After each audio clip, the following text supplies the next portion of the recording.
Okay, let's get this show on the road.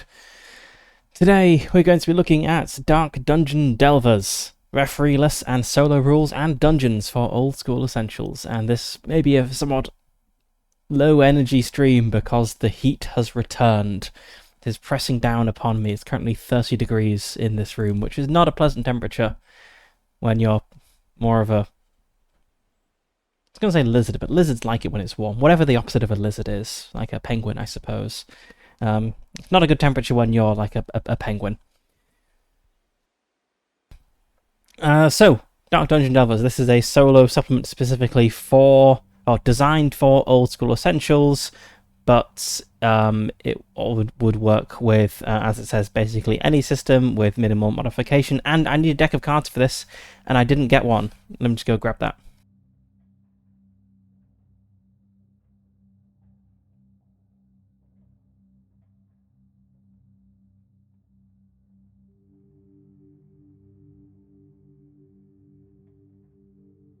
Okay, cards acquired. I'll need to split these up, actually, so let me just grab all of the cards and dice and whatnot. So this system, it's both a way of generating dungeons and also playing them, so there's kind of two parts to it. There's the procedures to procedurally generate things, and there's, as I just said, a kind of means of writing things down that you can use them with the system. So it has some example dungeons in. We'll play through one of these, and before we get to that, we'll just run through what the system is. Ready to crawl a dungeon solo? Whether your usual referee couldn't make it, or you're at home alone and looking for a solo adventure after finishing all your game books, this system allows you to dive right into the action. There are lots of systems out there that let you play without a referee and generate dungeons on the fly, but the one we are about to introduce stands out for its sheer simplicity and immediacy. It requires virtually no preparation. You just need your character sheet to hand, or to create one on the spot. We will be creating one on the spot. Its unique structure centers on the Dark Dungeon Delve script, DDD for short, specifically designed for quick setup, easy personalization, and straightforward sharing or swapping amongst friends or fellow players. The script guides the character through the foray, dynamically generating the dungeon environment as you progress. This keeps gameplay surprising and engaging, allowing great replayability of each DDD. Have fun. So the is a little bit confusing because DDD both refers to the system and a specific dungeon using the system, but the Dark Dungeon Delve script is kind of a collection of random tables and things that you use with the Dark Dungeon Delve system to generate your dungeon. So it is written for old school essentials, but it says in like a couple of pages time you could really do it for anything. So it has some slight rules tweaks. I suppose you should now let's generate characters later. So it says any ability that would ordinarily require the referee's judgment or interpretation cannot be used, and that is because we will be essentially replacing the referee with a deck of cards. So this is a little bit restrictive. It means that, like, unless the Dark Dungeon Delve script says so, you're a bit limited on things that you can do. Enemies, we control the enemies, so there's no change there. It's the normal OSE combat. If enemies have a special ability, we'll roll a d6 each round to determine whether it uses it. Fleeing from combat, enemies don't chase, they just all get an attack of opportunity. And then there's some specific notes about spells, so some spells are a little bit adjusted. So for instance, ESP, the mind reading spell, we can only use this if the Dark Dungeon Delve script explicitly says what the target is thinking. If it doesn't say that, we can't use the spell. And some spells are banned just because they're kind of hard to use with this system. There's a bit about resting. It suggests character levels. We're going to play with multiple characters, so that's not really a consideration. And then we get onto the actual rules itself. So we need a deck of cards without the face cards and jokers. So let me just sort this out.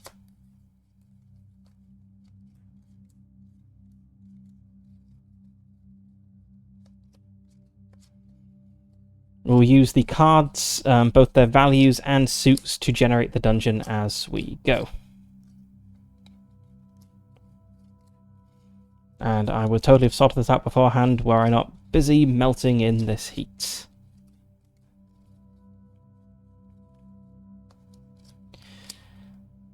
Okay, is that the right number of cards? Is my deck missing any? Let's see. 1, 2, 3, 4, 5, 6, 7, 8, 9, 10. 1, 2, 3, 4, 5, 6, 7, 8, 9, 10. 1, 2, 3, 4, 5, 6, 7, 8, 9, 10. 1, 2, 3, 4, 5, 6, 7, 8, 9, 10. Okay, so I have my main deck here. This is the deck with all of the face cards and jokers removed, ace 10 in each suit. And then we have the 3 face cards from each suit and the 2 jokers, forming a 14 card auxiliary deck. So let's have a look at this. 1, 2, 3, 4, 5, 6, 7, 8, 9, 10. 1, 2, 3, 4. Okay, perfect. My deck is not missing any cards. Once you've drawn every card of a deck, reshuffle it, so we're actually using it as a deck, not just as a die replacement. We need a sheet of graph paper. We'll be using Miro as our graph paper for drawing upon. And the way it works is, for each new room we enter, we'll draw 3 cards from this deck. Let's play out a little example here. So we'll draw 3 cards from the main deck and put them face up in a row. So 1, 2, 3. The value of the first 2 cards determine the width and length of the room in squares. I'm not sure how legible the squares are on stream, but I can see them here, which is what I need. So we have a 7x8 room.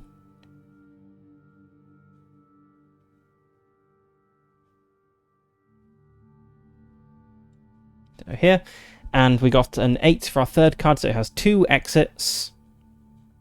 And then if most or all the cards drawn are red, the exits have doors. They are black, so if most or all the cards are black, the exits are open passages such as archways or collapsed walls. Then we draw cards from the auxiliary deck to determine the position of the exits. So we have hearts and diamonds. So we have an exit to the south. So let's just put... I want a line, but without like a box. I just want the line. Okay. I don't really want a bendy line. Let's make this a straight line. There we go. So we'll have an exit to the south through an open archway. I suppose we should indicate it's an archway. Let's do that like so. And then the other one was to the east. So let's put that one in as well. And these... Actually, I guess we don't need the lines because I don't think we really have corridors. A corridor in this system is just a room that's very long and narrow. So here we go. We have exits to the south and to the east through archways. If we're mapping caves, they don't have doors. If we have an exit in the direction we came from, we can decide, whatever's most fun. Is this... like this the same exit we just came through, or is it a new one? And it says something about secret passages. How do we know whether it's a secret passage? If we draw a joker, I guess. Yes, that's a little joker icon. So if we draw a joker, we have a secret passage, and we just put them wherever we want. Okay. We can adjust the room shape however we want. This is just kind of the default. I guess this is like the bounding box of the room, but it could be like this, like a really weird shaped room or something like some of the Kernathalos ones. I don't know. And we have some limitations. So were we using a finite piece of paper rather than the infinite whiteboard of Miro, the edge of the graph paper is the edge of your dungeon. Unless, as it says, you just choose to stick an extra piece of paper on there and expand the dungeon, which I think is kind of fun. If rooms would overlap, we leave the rooms we've drawn in as they are, but then we will kind of shrink or adjust the new room to fit. So let's imagine we had, I don't know, like a new room, like, what do we want? Like here. Then we might get a room that's, I don't know, like this, because it's supposed to be wide, but it's kind of clipped off by this corner. So we'll end up with like interestingly shaped rooms as we go. I guess not super interesting. More interesting than just rectangles. And then the suits of the cards indicate the general contents of the room. So let's see. To determine the shape of this room, we have drawn spades. Oh, I see, right. I think from the example it's the 3 we drew to determine the size of the room and number of doors. So we'll ignore these queens for now. So we drew two spades and a diamond. So that means we have 1 mundane feature, which could be a secret passage, and we have 2 perils, which are monsters or traps, or just anything really that you could consider a peril. Hearts are also mundane features, and clubs are treasures. Sorry, spades. I'm now doubting myself on whether I remember which suits are which. Clubs and spades always confuse me. Yeah, okay, yes. Clubs are treasures, spades are perils. I think as I said, maybe.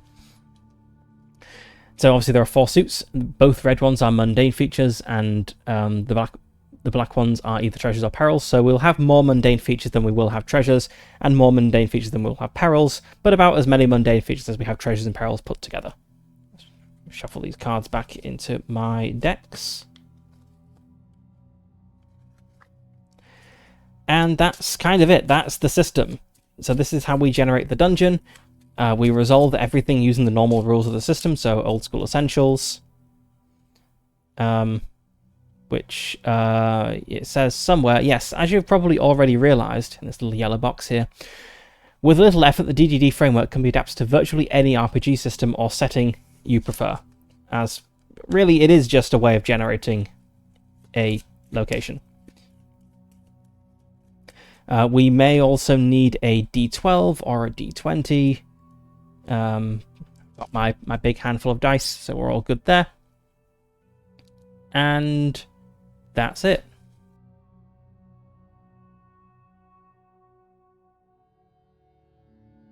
So now we have 2 sample Dark Dungeon Delve scripts, or DDDs, or Dark Dungeon Delves. In here we have the Moon Tears, which is a level 1 to 3 adventure, which is about dwarves. And we have Hell's Gate, which is about traveling into hell, I suppose, for levels 4 to 6. Let's play this one, and then if we get through it really quickly, maybe we'll look at the other one. Hello, Ann VTuber, a VTuber. I'm good. How are you?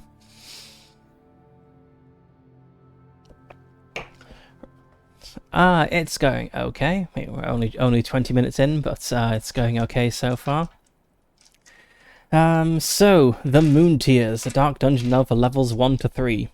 So we've got this little blurb at the beginning. I normally stream for like 3 hours on Mondays, Fridays, and Saturdays. On Mondays, I'll do some sort of one-shots of something. On Fridays, I'm playing a campaign. And then on Saturdays, it kind of alternates between some sort of RPG thing and video games. I'm from England. Is that particularly relevant, though? Anyway, the way these scripts, as it calls them, are structured, we have a little bit of intro, which I'll read out in a moment. Then we have some rumors. It explains how you can get these rumors, so we can get them for spending money. We can also do some research, which will get a bonus to this check if we're a dwarf. So that's good. I was planning to play a dwarf.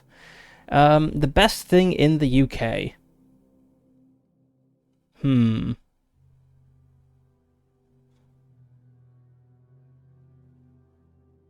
I don't know. It's kind of okay. Everyone has their problems and things that aren't ideal. I suppose a nice thing is that it's there's no major problems, which is more than I can say for some countries, and that's a nice thing to have.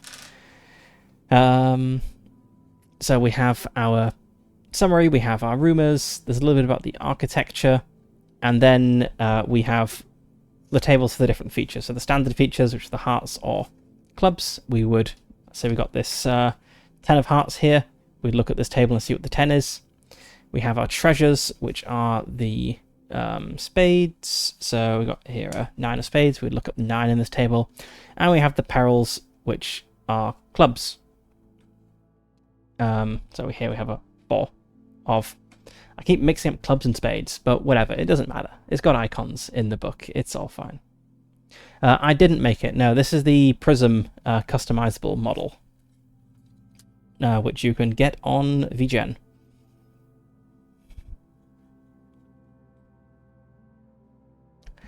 I'm sorry, I'm not interested. I'm actually in the process of getting a model commissioned. The rigger is working on it at the moment, and hopefully be done in a few weeks. So I'm not looking for anything new at the moment.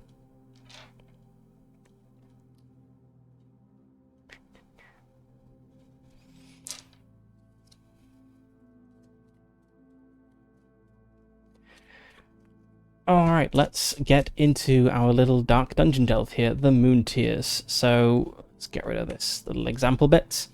So I'll just read out this blurb, and then we can make some characters and try playing through this. So it says, the sanctuary of Mudrud, the dwarven goddess of heroic death, stands deep within one of the highest peaks of the Moon Maiden Range, reachable only by a treacherous path known solely to the dwarves, or so it once was. During the ancient reign of King Arnadir the Coward, the dwarves fell into such a shameful state of dishonour that Mudruk forsook them, denying them her favour for all time. Since then, the sanctuary of Mudrud has become a grim subterranean labyrinth. Its once pristine divine aura is now warped and fouled by unspeakable creatures. The dwarves, who over the centuries attempted the heroic quest of cleansing the shrine in a desperate attempt to regain their goddess's blessing, have merely joined the restless spirits haunting the place. And yet, this bleak fragment of hell on earth continues to lure adventurers from far and wide. All hope to reach the Sancta Sanctorum at the shrine's heart, where lie the Moon Tears, 3 azure diamonds of immeasurable value, said by legend to be the very tears Mudrud shed upon beholding the ruin and decay of her people. So that's our story. We've got a dwarven shrine, and we're going to go for dwarven characters. So I have here the OSC Adventuring Party generator. I've generated a normal set of characters. I started reading The Hobbit last night for the first time in like 15 years, so I'm going to go for like an all dwarf and halfling party, I think. Hello Nick, welcome in. You're just in time for me to start exploring a dungeon. So I just generated a few random characters, a few random adventuring parties, so I got something that looks reasonable. So let's copy in. We've got a dwarf, and we have another dwarf. We have a cleric. Let's say that this is a dwarven cleric because it's a very dwarfy thing to do, and it fits. And finally, we have a thief. Let's say they're a halfling thief.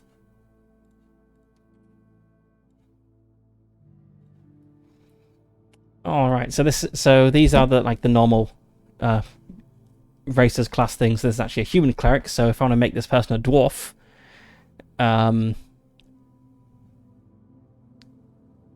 then all that really matters is they get a slight bonus to saving throws, and slightly less charisma and more constitution. So this guy is going to, his charisma, I guess, becomes 10. Let's just put that there. His constitution becomes 12. And natural bonus to saves versus poison spells. Poison spells, wands, rods, and staves. Poison spells. Okay, so the Right, so it's the D, the W, and the so that's death, wands, paralysis, breath, spells. So yes, the D, W, and the S he's going to get a slight bonus on. So what is his con? His con is 12, so he gets +3 bonus. Just note that there. And we've got a thief. Let's make this thief a halfling, which comes after D. So I was scrolling in the wrong direction. Here we go. Okay, so this person gets +1 dex, -1 strength. So we've got a 9 dex.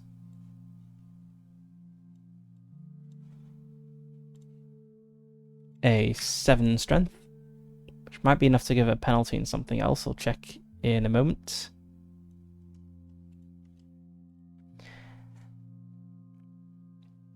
We'll get a +2 bonus to AC being attacked by large targets. Okay. They also get a saving throw bonus in much the same way as dwarves. So this is based on con as well. So this guy's con is 9. Not amazing, but he has a +2 to these things. That's pretty good.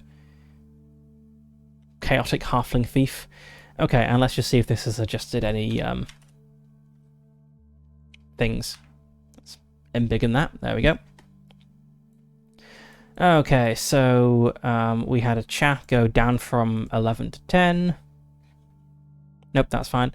And a con go up from 11 to 12 here. So, okay. And then here we had a dex go from 8 to 9. Okay, that's enough for a slight bonus to things. So we have a +1 to AC, so that's going to be that.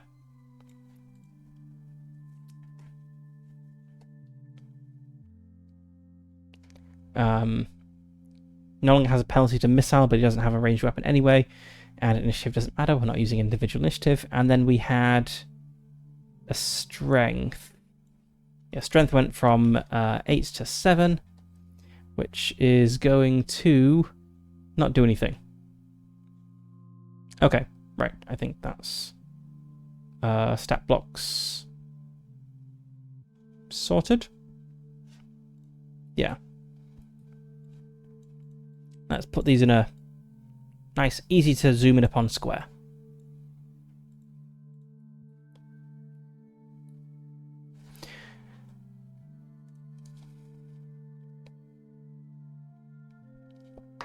Okay, so we have gathered on this great quest, possibly set upon this quest by a wizard. It's the sort of thing they might do to go and reclaim, or at least loot, the sanctuary of Mudrod, the dwarven goddess of heroic death, now sadly abandoned due to past shames and dishonors of the dwarves that led to them being forsaken by Mudrod. So, about 13 miles from the sanctuary of Mudrod lies the dwarven city of Urok. Here, information can be gathered both by speaking to those who have returned from failed expeditions to the sanctuary and by researching the city's historical archives. So we can spend gold, but none of our characters have enough money for that. 10 GP for a 1 in 6 chance of success. We have 4 GP between us, so not doing that. It says we can also conduct research in the archives. That requires a successful charisma check, which doesn't actually define a charisma check here, but I assume that's going to be D20 equal to or under. That's normally how ability score checks are interpreted. Check.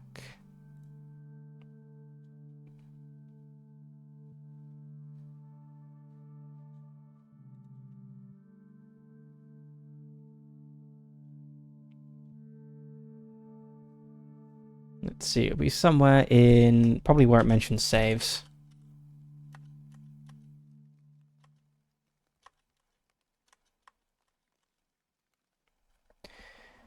Ability checks. Here we go. Yes. Okay. So it's D20. That's the way it is. If you're a dwarf, the check gains a +3 bonus. Well, we have 3 dwarfs with us. So who's the most charismatic?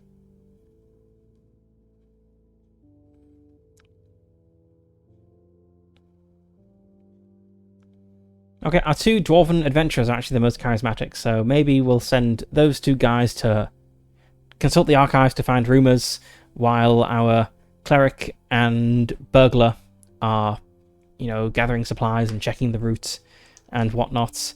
So let me find my D20. I so rarely use D20s, like actual physical D20s. Okay, so dwarf number 1, he has a 13 charisma, so with a +3, I'm rolling against a 16. And he succeeds. And then dwarf number 2, I need some dwarfy names. I can't just call them dwarf 1 and dwarf 2.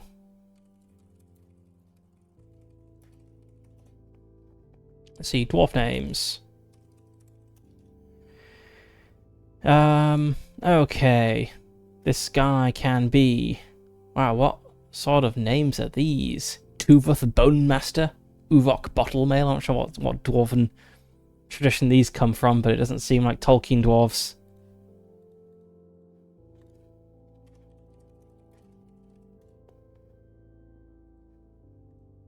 Okay. The fantasy name generator site is a separate name generator for Lord of the Rings Online Dwarves. Okay, let's go for... I suppose I could also look up the name lists in the One Ring, but... Okay, we have Lid. Gammy.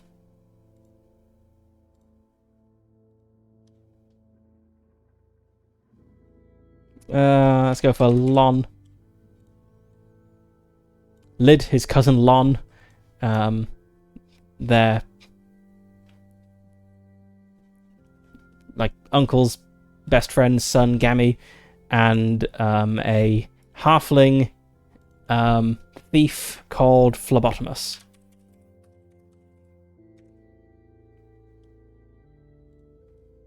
There we go. Right, so Lid succeeded on his check. Let's now go for Gammy. That's also a success. We'll just 2 rumors is good enough, or 2 archive findings. So let's see what we learn. Got a 5 and a 6. A mouldering parchment speaks of a sanctuary library containing numerous texts devoted to medicine and herbalism, and a very long list of the high priests who led the sanctuary over the centuries. Okay, so we just find that list. Let's copy these in as things we have learned. Will these come up? Don't know. We will find out.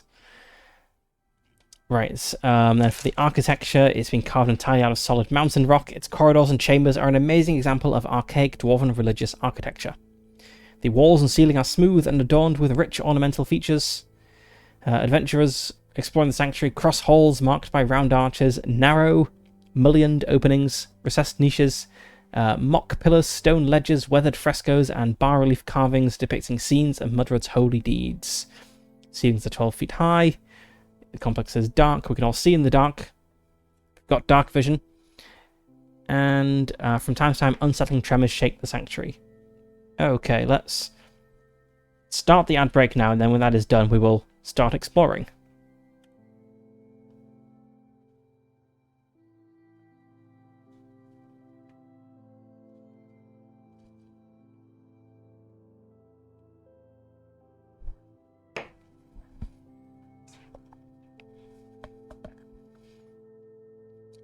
So I checked my channel stats, and minutes of ads have indeed been watched on previous streams.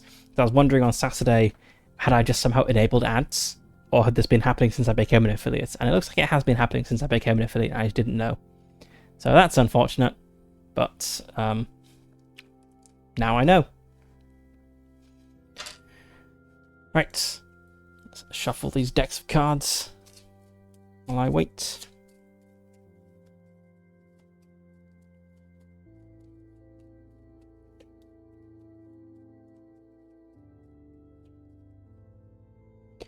And let's also copy this cheat sheet in.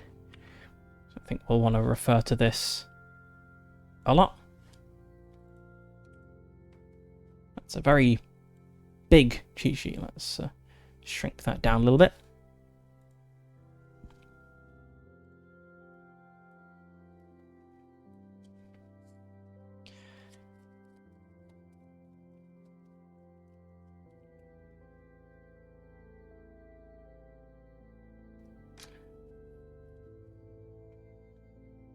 Okay, and we're back. Let's do it. So I've copied in the cheat sheet, so I know what to do. Right, so I have my deck of cards. I have my graph paper. Right, draw 3 cards. So I guess this is like the entrance room. So I guess let's set the scene. So we've kind of come up this. This is up in the mountain, so we've come up this like long, winding mountain path, and the first thing we find is actually a very small room. Does it say what size the room squares are? Probably 5-foot squares. That was the default. So just have a little 10 by 10 little like antechamber.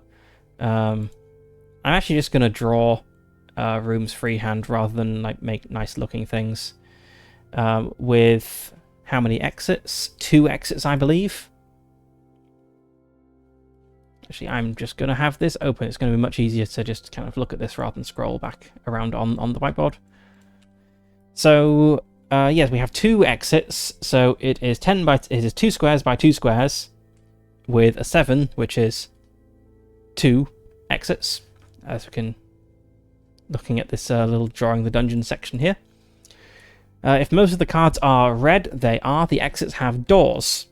Okay, so we have 2 doors leading out of here, and we then need to draw from this deck to see which sides they're on. So one on the south and one on the north. So I guess I've drawn in this like wiggly mountain path, but maybe they've actually kind of come in.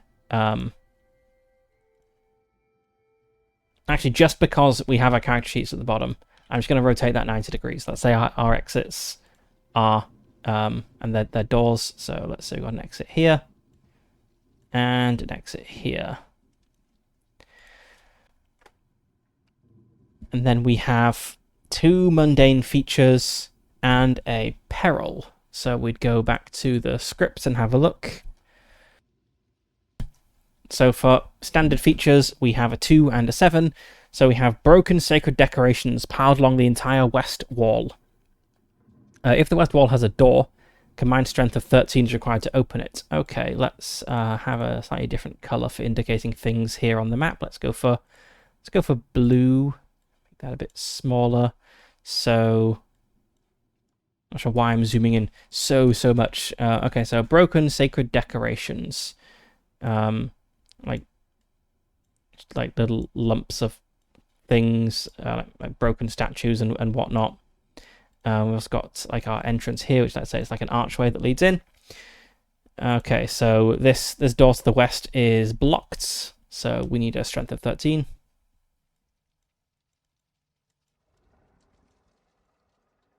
Let's write that with the actual text because that would be much easier to read.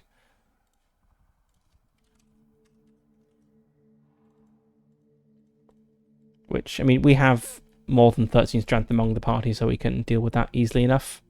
Yeah, Lid can do it himself if he wants to. We also have this 7. The room is dimly lit by half-burnt candles, apparently left burning not too long ago. Okay, so this is the like entrance chamber. So maybe this itself is still like a site of pilgrimage. Like people will kind of come here and place candles in the ruins, even if they can't head deeper into the place because it is fallen. And we have a peril. The room is heavy with an intoxicating incense, presumably from those candles. If you linger to take any action other than simply passing through, save versus poison. Okay. So note down we have peril 2 here. But I guess that shuts off this door to us because that'll be lingering. So who's leading our little party? Probably Lon as the cleric, and this is a shrine. So Lon leads the way up the mountain, and gets to the door and like sees the broken statues and the candles. He's like burning smoky, incensey candles. Maybe he smiles a little to see that people still come to this shrine, even in the state it's currently in. But cautions the rest that we have to hurry. We can't linger. Those candles. Not good to breathe that stuff for too long. So let's just immediately head through. Do we have wandering monsters in here? We do have wandering monsters. When do we get them? Are they the results of a peril or something? Yes. Okay, so wandering monsters come from a peril. Makes sense.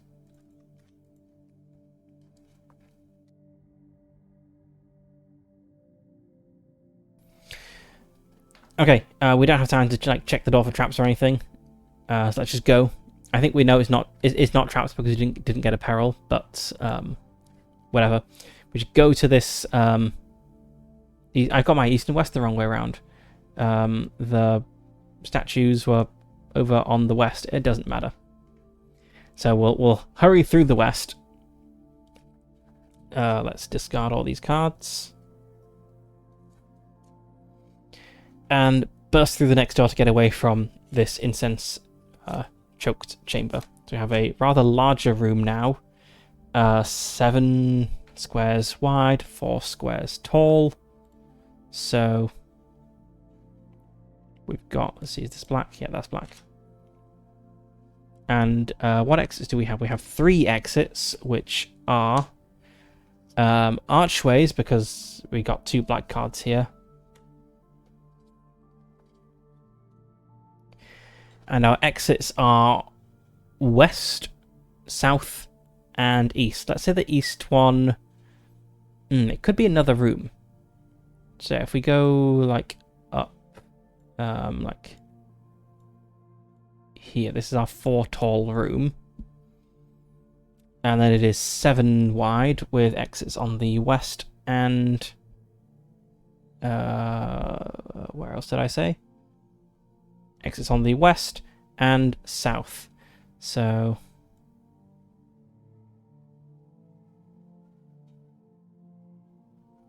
let's have our west exits opposite.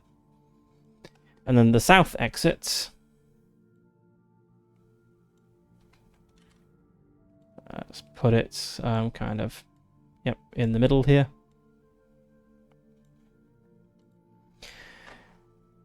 Okay, and in this room we have 2 treasures and a mundane thing.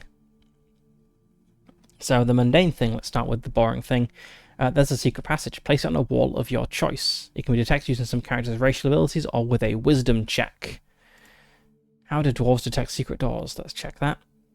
Character races, dwarf. They have a 2 in 6 chance of being able to detect new construction, sliding walls or sloping passages. Okay. Right, let's just roll for... I think I'll put it on the north. And do halflings have the same thing? I don't think they do. They do not. So just our dwarves may notice a secret door on the north. Yes. Let's say Lid and Gammy. They kind of come in and look around. Their eyes not captured by the treasure here, and they just point at the northern wall and say there's a secret door there.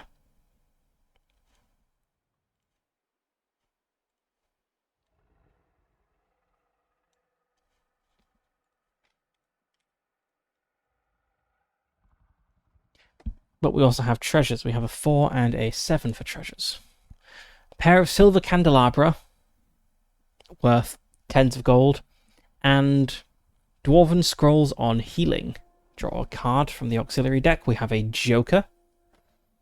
1 is a clerical scroll with 2 level 1 random spells. Okay,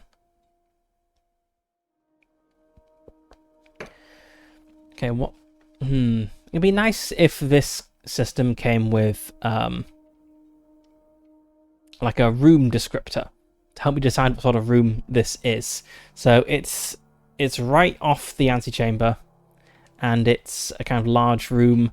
It's got candelabra. Presumably there were once more candelabra here because it's right by the entrance, and this is kind of what's left, and it has some scrolls. Maybe this was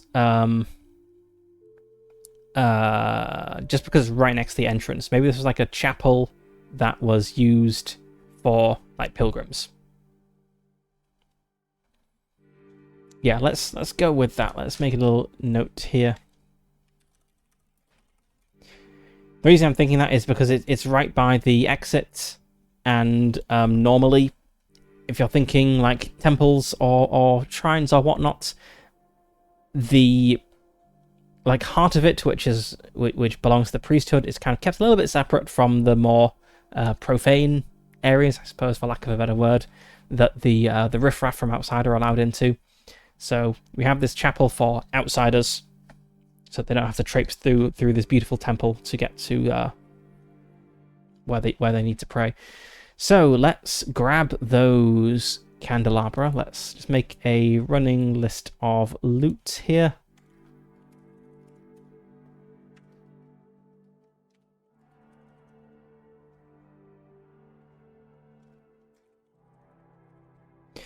It says they're worth 1d6 times... what was it? 7 and 4. 1d6 times 10 GP. So let's just say they're both worth the same. Both worth 10 GP. And we have a clerical scroll with 2 random level 1 spells. So let's go look at our cleric spell list. And I believe there are 12. No, there are 8. Okay. Level 1 spells. What do we have here? We've got a spell, a scroll of protection from evil and resist cold.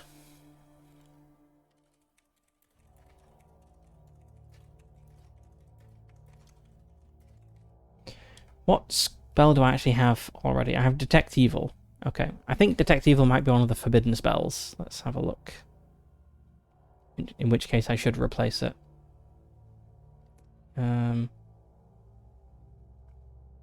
Yeah. Detect evil is a banned spell, so let's pick a mundane other spell. Maybe cure light wounds. That's a pretty standard cleric-y spell. Let's go for that.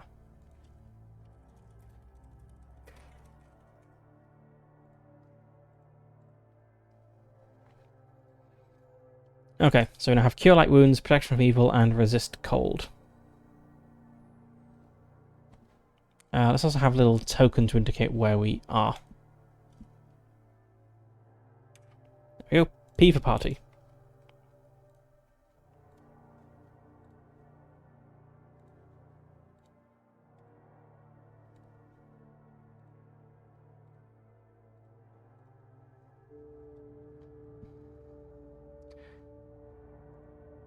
Okay, so if this were like a normal dungeon we were playing with OSC, we'd be rolling probably every other room for a random encounter check, but the random encounters are perils here. So I guess we're not doing that. We're only going to have a random encounter when we draw a 4 of spades. So I'm gonna check out. Let's check out this door here to the east. Maybe this is gonna loop around and we'll be able to get to this door here. Always good to have multiple routes out of a place.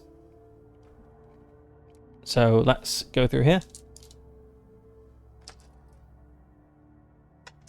Just get rid of all these cards first. Right, it's going through this door. Oh, archway, rather.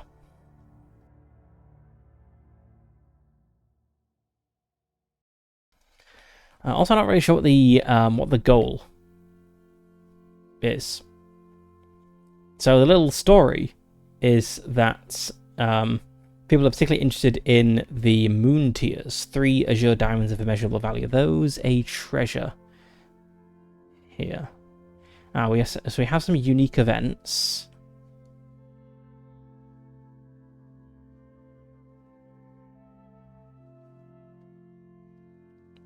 Okay, yep, unique events. They show up in all the tables. So I guess the unique events will lead to us finding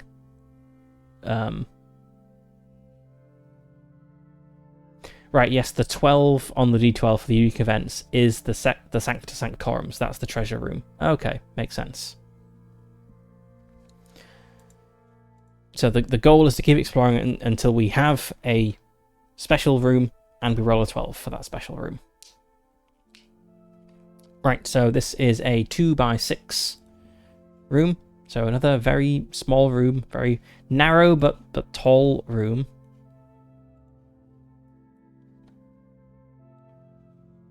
Oh, let's first work out doors. So we've got a 5. There are 2 exits. Where are these exits? We have one on the north, very convenient, and one on the east. Okay, so it might still loop around to this door here. And it's a door because it's mostly red. So let's say we got like a door here.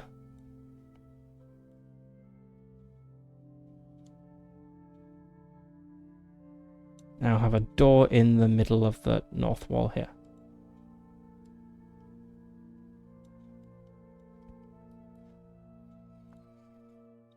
This is almost a corridor. And then we have, it's entirely mundane stuff, so we have 3 mundane features. So we have a 2, 5, and a 6. Here we have broken sacred decorations powered along the entire west wall. It does not have a door.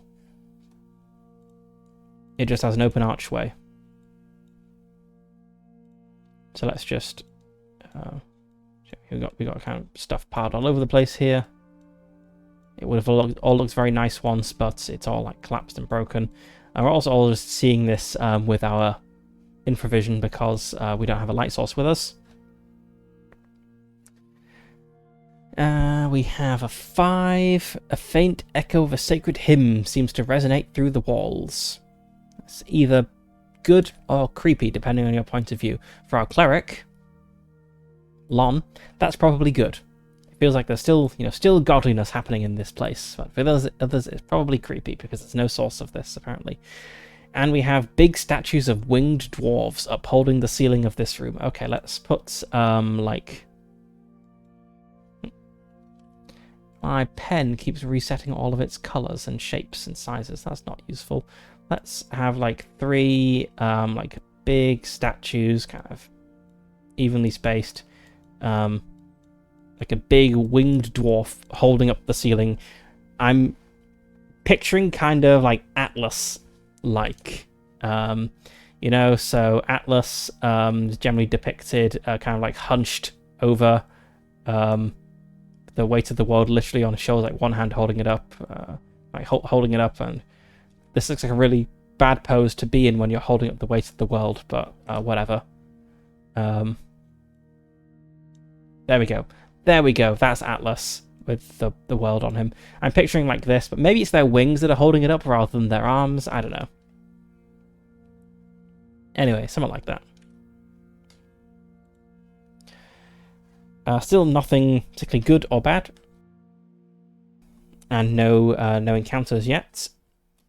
So we press on. I'm still gonna keep going east because I do want to see if I can get a link to this other door out. So let's go through our next door.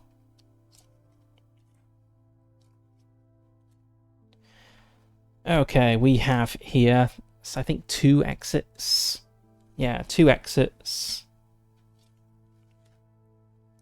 We have another room that is wider than it is tall. It is only 3 wide, but it is 5 tall. 2. Yeah, I can. Let's move Atlas out of the way a bit. Where are these exits? So they're both on the west. Ah, perfect. We've got 2 exits on the west. Right, 3, 4, 5. Let's just say that the 2 exits we found are these 2 doors. So we have no other exits from this room. And let's see, if this room was a chapel, this room is like some sort of religiously themed corridor. This probably leads like deeper into the place. This is maybe like a waiting room or something. Maybe this is like a pilgrim barracks. They got like beds here. Yeah. Pilgrim dorms. Let's go for that.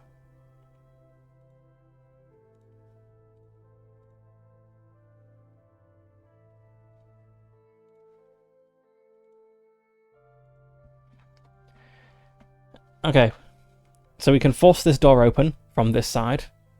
We couldn't spend the time in the entrance room because it had the very incense-heavy candles, which wouldn't be good to breathe in. But what else have we got in this room? So we have 2 mundane things and a peril. Okay, let's start with the peril. Our peril is an encounter with 1d4 dwarf brutes. Okay, and for the mundane things, we've got the frescoes on the wall are so badly damaged that they appear terrifying, and the faint echo of the sacred hymn, presumably coming from the corridor still. What are dwarf brutes? When King Arnadir sent his foul dwarves to plunder the sanctuary of Mudrod, the enraged goddess reduced into a bestial state. The descendants of those degenerate dwarves still roam naked throughout the halls of the sanctuary. Okay.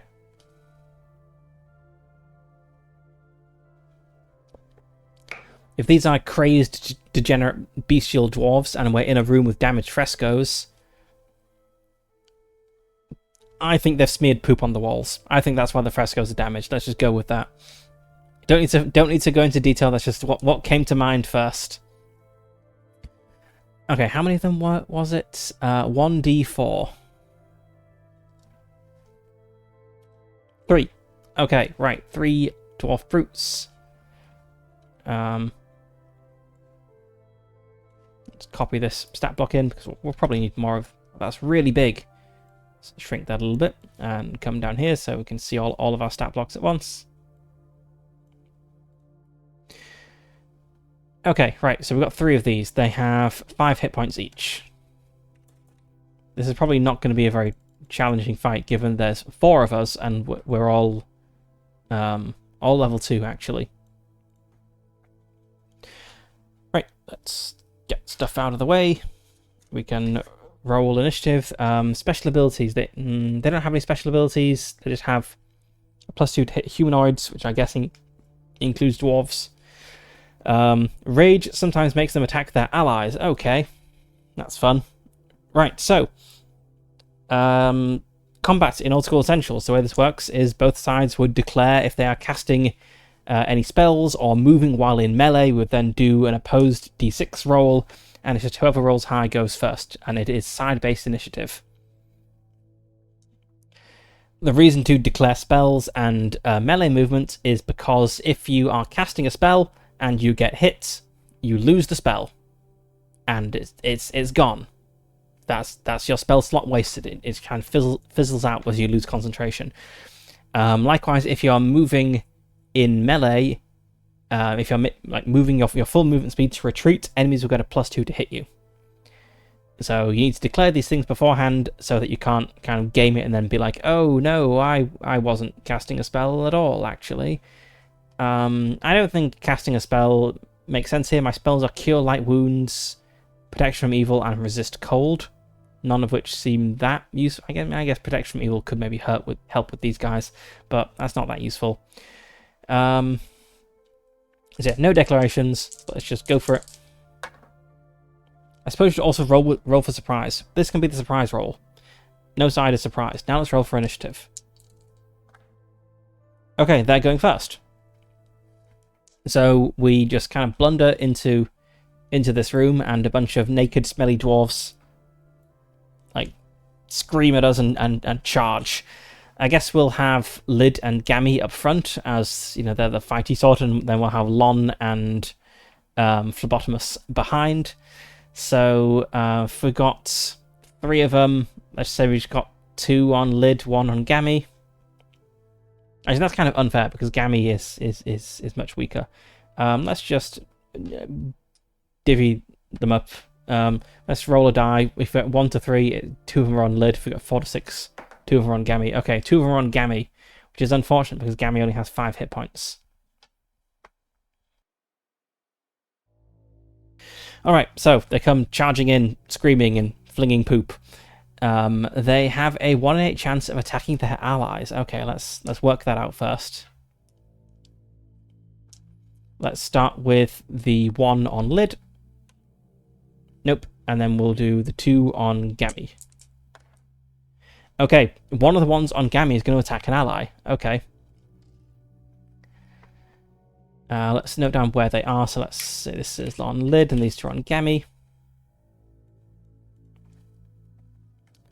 Alright, they charge in. It is side-based initiative, so they do their entire thing before the other side gets to act. So, let's go for Lid's 1. He has a +2 to hit humanoids. He normally has a +1, so he'll have a +3 to hit. Lid has an AC of 16. That is not a hit. So that was a 13 total. Now, for the ones on Gammy, let's start with the one attacking his comrade. Nope, miss. And then for the one actually trying to attack Gammy, also a miss. Okay, now it is my turn. So Lid and Gammy don't need to move because they're already up in melee with these guys. I don't think Lon or Phlebotomos will move. Lon is going to use his sling. He's going to try to hit one of the ones on Gammy. Let's say the non-crazed one on Gammy. So Lon has a... he doesn't have any bonus to hits unless he has one from Dex. It's 15 Dex. Let's check my... That's surely enough for a bonus. 15 Dex is a +1 for missiles. But he misses. I'm rolling very low in this combat. Alright, now we move on to melee because we're not casting any spells. So let's start with Lid attacking the one on him. Completely misses. Gammy is going to attack the non-crazed one on him.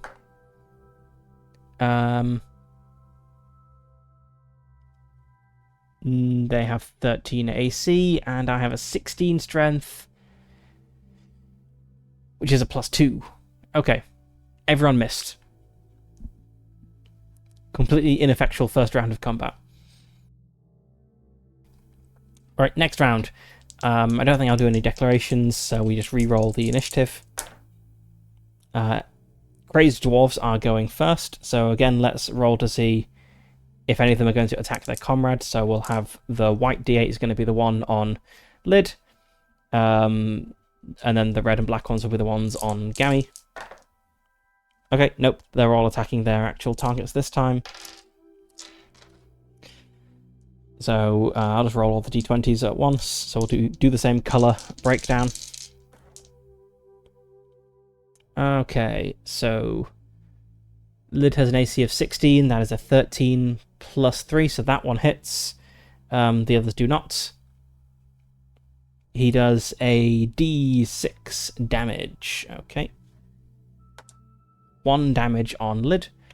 I need to note down hit points for people. So Lid has 12 hit points.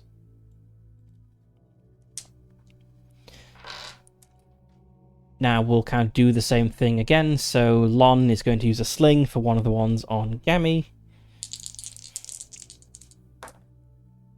And completely miss. Lid is going to attack the one on him. Miss. And Gammy, the one on him. 18. Surely that's enough. Yes, 18 is definitely enough to hit. Okay, for 4 damage. Pretty good. Oh, Gammy has a d4, not a d6. 4 is in the range of d4. Let's go with that. Okay, right, so this guy's down to 1 hit point.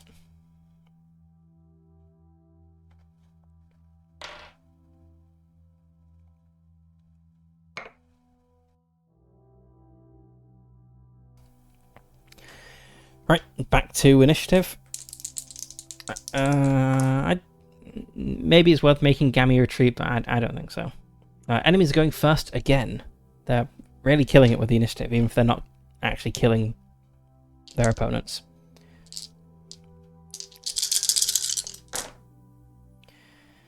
Okay, miss, hit for 5 damage.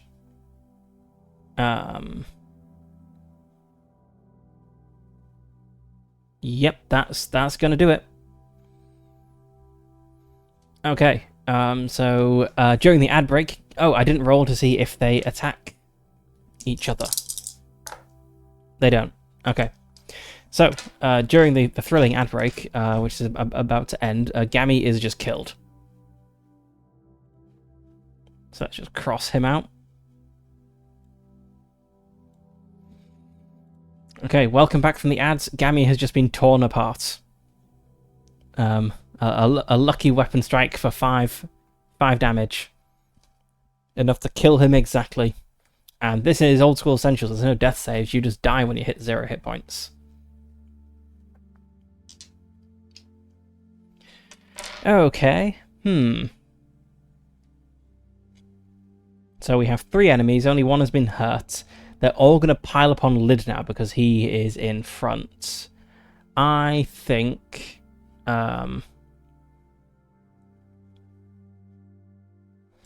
So there is a suggested means of like rule change for fleeing from combat. Just all your opponents may make an attack of opportunity against you. That seems like a bad move here because then there'd be 3 attacks on Lid. I think maybe it's time for Lon and Phlebotomus to move up into melee. Yeah, let's do that. So we'll roll the initiative again. I go first this time. That's nice. So Lon and Phlebotomus move up. And each is going to take one of the enemies that was with Gammy.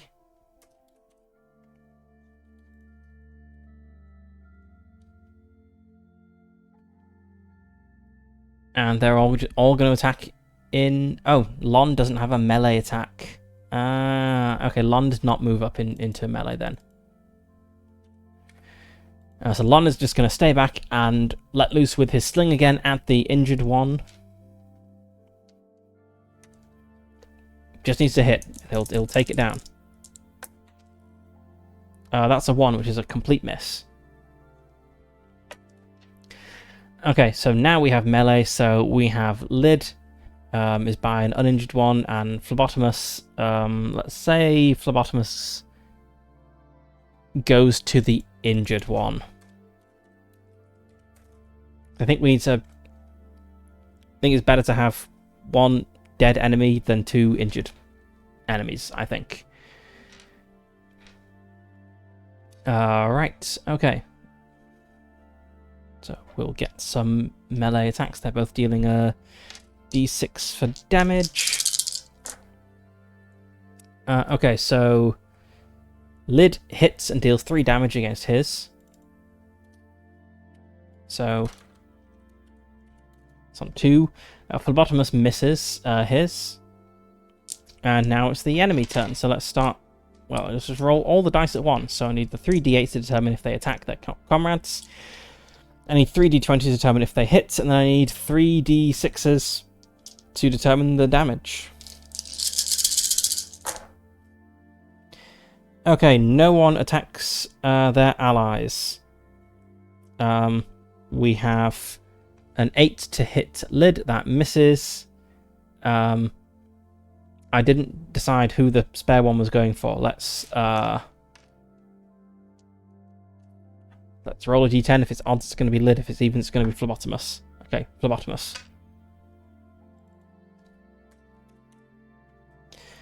So then we have a 13 and a 10 to hit Phlebotomus. His AC is 12.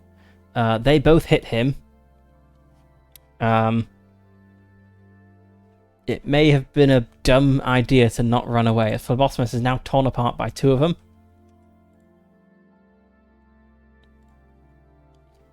Oh, okay. Man, I'm rolling terribly to hit these guys. I mean, they only have 13 AC. I've only managed to hit them twice.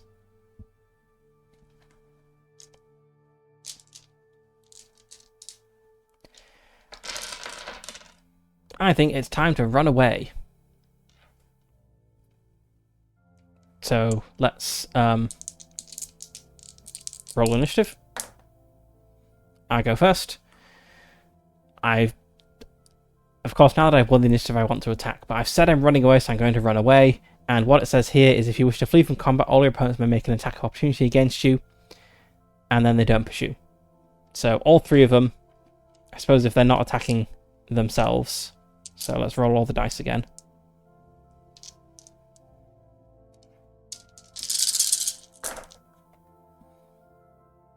Okay, they're not fighting themselves, and we have 2 hits for 4 damage total.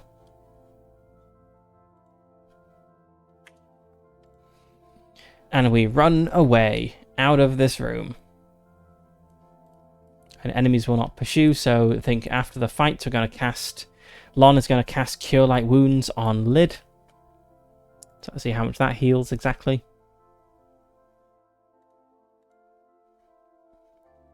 Is D6 plus 1 hit points. Okay.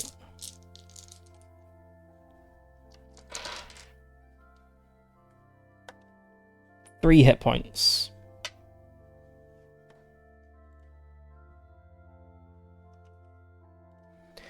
Alright, I think there's something in here about resting. Let's have a look. Yes. Choose to rest in a room. Okay, if you're exploring solo, you recover D4 hit points plus your con modifier. I'm not exploring solo, I have a second character with me.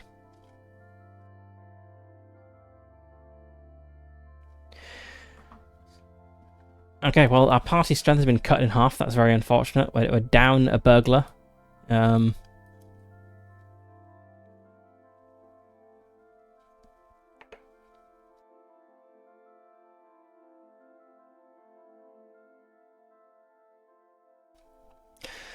But this treasure isn't going to find itself, so let's press on and go north. We're going to explore this dungeon or die trying.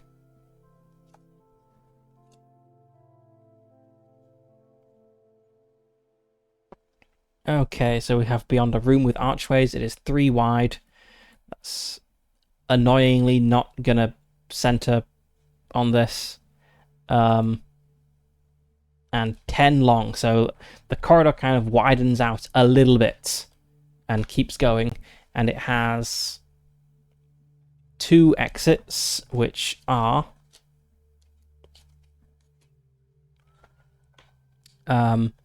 one is secret and one is to the south. Do we spot the secret exit? Yes, both characters spot the secret door. Let's say the secret door is in a place that's very obvious to dwarves. And let's slightly just expand this a little bit.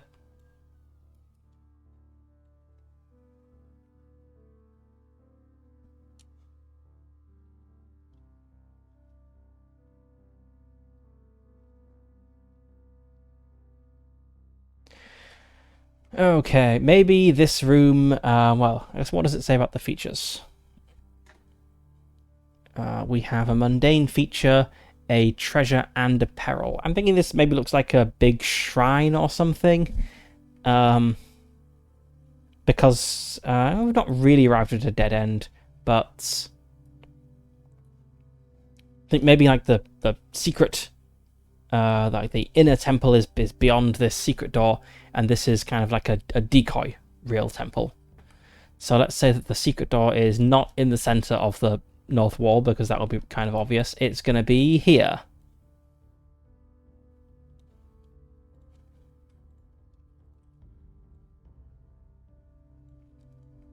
And in this room we have badly damaged frescoes. We have sacred furnishings of gold and silver worth 3d20 GP. They encumber 3 times their value in coins, and we get a unique event. Okay. Let's note down some treasure. 3d20.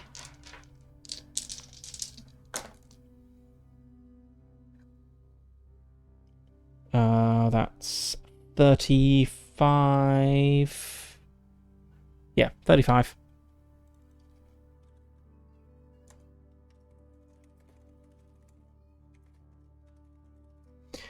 I should cross out my spell because I've used it. And we get a unique event, but let's see what the peril is first. A sudden cave-in blocks the passage leading back to the room you came from. If the room you're in has no other exits, you need a combined strength of 18 to clear one passage, or you will die here. We do have a combined strength of 18, but that's not great. So let's indicate we had a cave-in back here. Let's go for dark yellow, which looks a lot like brown to me, but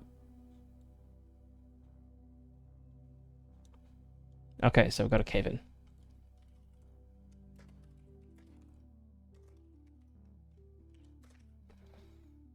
Clearly, the Atlas Dwarves weren't doing a good job. It's because there are no Atlas Dwarves in this room. That's why it collapsed when we came in. Okay, and we get a unique event. Very exciting. Our first one. 9. The room holds a massive statue of Glock. With a combined strength of 18, the statue can be shifted aside, revealing a magically sealed door. This door may be opened either with a knock spell or with a golden key. Beyond the door lies the Divine Forge of Fury. You may use it only once to transform a mundane weapon into a +1 weapon, protection from cold 1 times per day. Okay. Yeah, that kind of fits with what I described this room as. So we've got like a big, fancy shrine thing at this end. So let's make a big blue thing.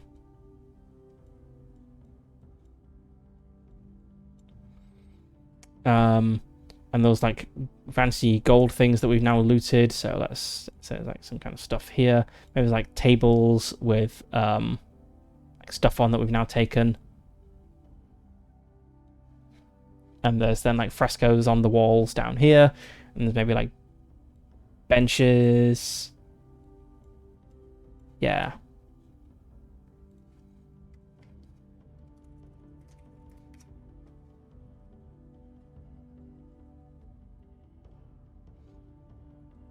Okay, but we've spotted a secret door, and we know there is a way out. Let's go this way.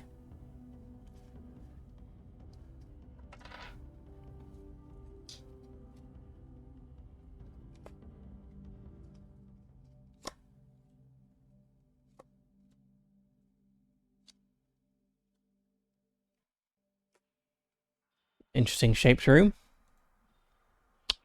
2 exits.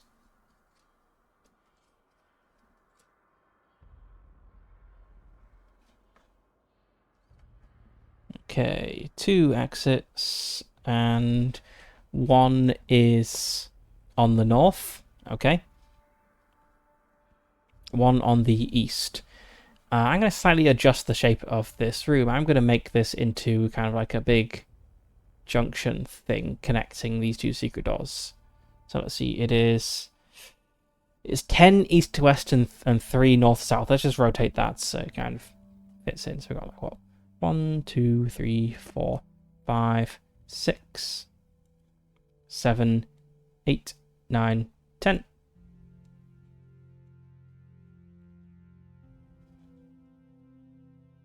We'll have a door. That's it. It's actually an archway here.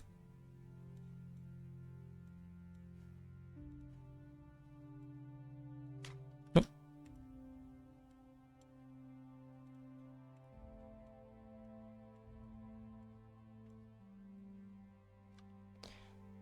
And in this room, we have a mundane feature and 2 treasures.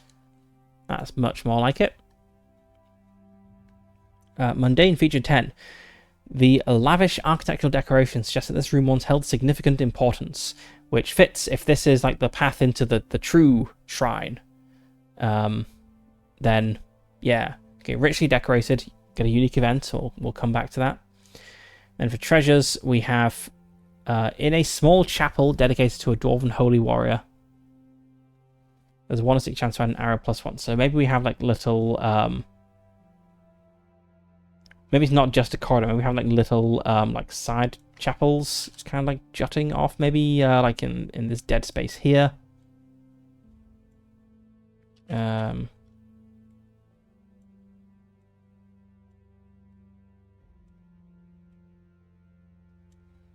With like little side rooms dedicated to dwarven heroes. We have a 1 in 6 chance of an arrow +1. I mean, we don't have a bow, so it's not that useful, but nope, no fancy arrow. Okay. And we also have a painting worth 1d6 times 5 GP. Okay, a painting worth 15 gold of some old priest.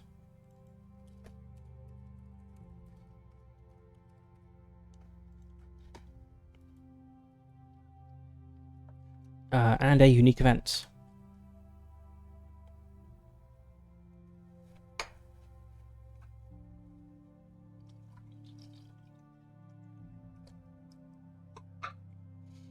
Let's find my D12. Here we go. 7.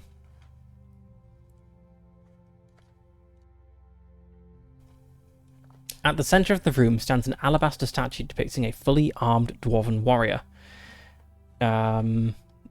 Maybe there's like a niche, like a slightly larger niche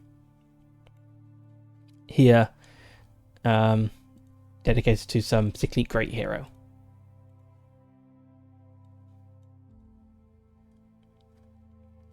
Draw a card from the auxiliary deck. My auxiliary deck is used up, so I'll need to shuffle. Let's shuffle these ones in as well.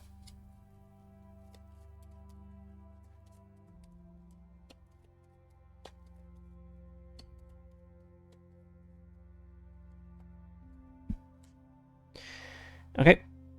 If it is club or spades and your character... Crystal living statue animates and attacks you if the card is club or spades and your alignment is lawful. Oh, jeez. I mean, they're dwarves, they're going to be lawful, right? Yeah.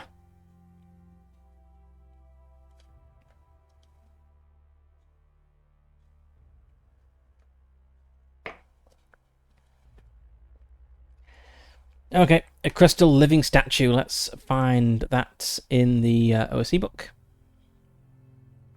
So there is a guard here.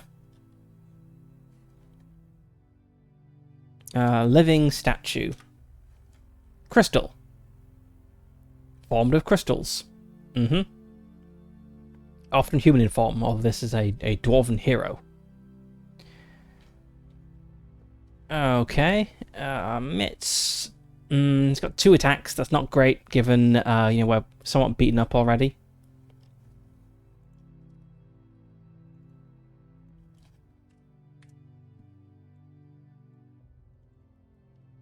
Well, I guess we just come in here and it animates, so we're going to have to deal with it before we can try running away. So let's roll. I could completely shut this down with Protection from Evil. Because Protection from Evil, let's bring the spell up, this is a spell that the players in my Arden Vool campaign used to get around so much in the dungeon. Protection from Evil, 10-foot radius. This spell wards the caster and all allies within 10 feet. I guess it's just a scroll of Protection from Evil, not 10-foot evil, 10-foot radius. But okay, let's go to the less good non-radius version. This spell wards the caster from attacks by creatures of another alignment as follows. You get a +1 bonus to saving throws against attacks or special abilities. Such creatures get a -1 penalty to their attacks. But the killer thing of this spell is enchanted, constructed, or summoned creatures, which an animated statue would be. This spell additionally prevents such creatures from attacking the caster in melee, though they may still make ranged attacks. If the caster engages such a creature in melee, this protection is broken. So, if you're playing through a dungeon that has a lot of areas guarded by animated statues, like the Halls of Ardenvul, the greatest mega dungeon ever written, and you have access to the 10-foot radius version of Protection from Evil, you can just waltz on by. The statues will follow you around, jabbing at you with like spears, looking very angry, but they can't touch you. So I guess the non-radius version isn't amazing. It would only really help Lon. So Lid is still a bit stuck. Okay, let's try fighting it. I don't think it's going to declare any. I'm going to declare any spells. I don't think resist cold is useful here. So yeah, let's just attack.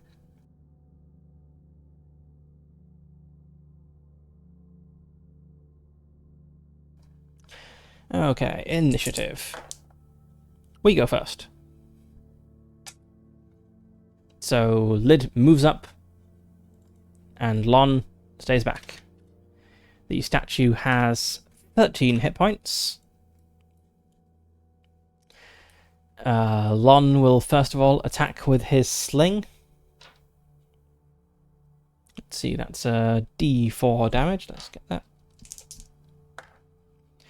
A 12. It has 15 AC, and I do not have a +3 to hit, I don't think. I should have noted this down. I believe I have a +2. Let's just copy this in because I keep referring to it along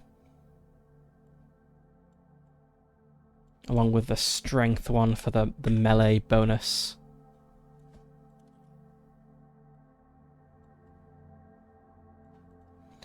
Okay, Lon with his 15 dex, he has a +1. Okay, so yep, he chucks a rock at the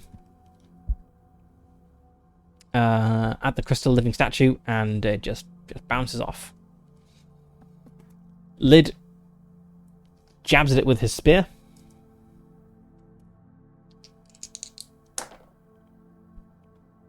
And gets a 16 to hit, which is a hit, but only 2 damage. Now it is the statue's turn. It is on Lid. And he gets 2 attacks.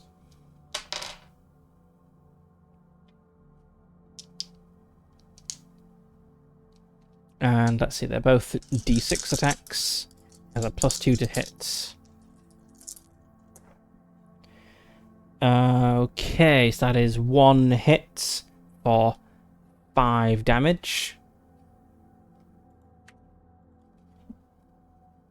Might just be killed in this done. Maybe 4 was too small a party. Right, next round. It goes first.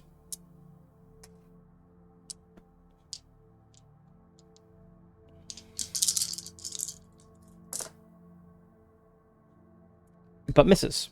That's good. That's what we like to see. Now it is Lon's turn. He again strikes with his sling. And hits for 1 damage. You know, every little helps. And then Lid with his spear again. Misses. Okay. Right, that's next round. It goes first.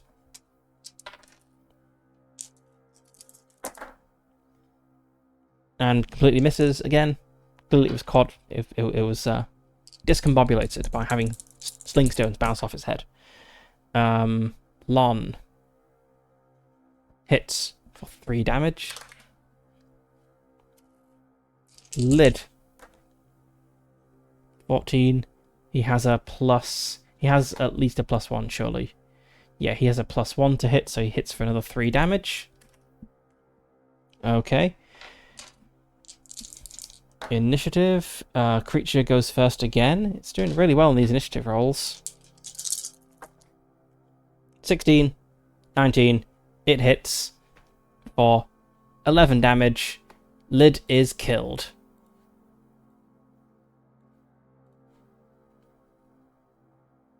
Okay, and then finally, let's see, Lon. On his turn, I didn't declare he was moving, but he's not in melee, so that's fine.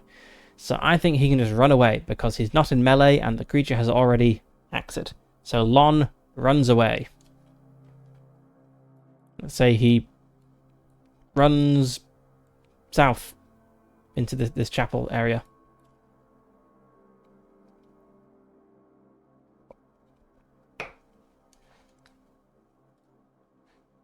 It's not going very well for my remaining character. This is where, was not a solo game, I would just say, because you don't want the players to be out of the game for very long, your new character comes wandering in through the door. Who they were also here adventuring, so let's do that. Let's just have some new characters show up. Let's have... who do we have here? We have a magic user. Let's grab this guy. Put this down here.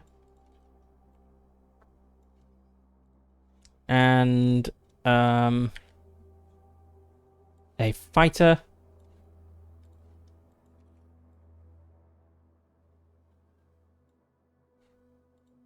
And do we want anyone else? Maybe. We could have another dwarf.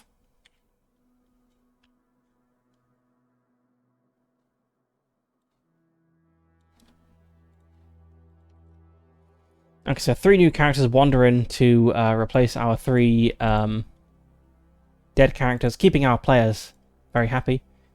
No one wants to be out of the game for too long. So we need names for these people. So our dwarf is called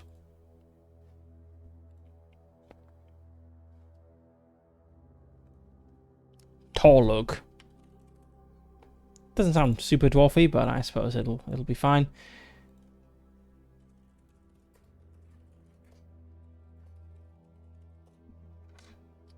We need a wizard name.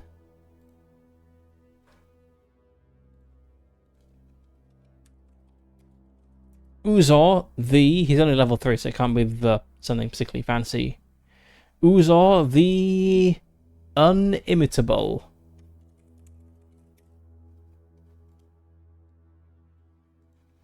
And a fighter name.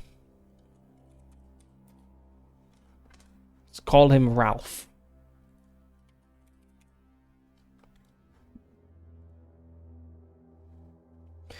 Alright, so our new characters wander in. And are like, oh, hey, you're here to loot the place as well. Why are you here by yourself? And Lon briefly tells this tale of woe, like, my friends were killed. My brother Lyd, my uncle's friend's son Gammy, and this random hobbit we found called Phlebotomus, all killed. Lyd torn apart by a living statue just north through that secret door there. And Gammy and Phlebotomus killed by like weird, twisted, like degenerate, bestial dwarves. And Uzor just like pats him gently on the shoulder and like, sounds rough, man.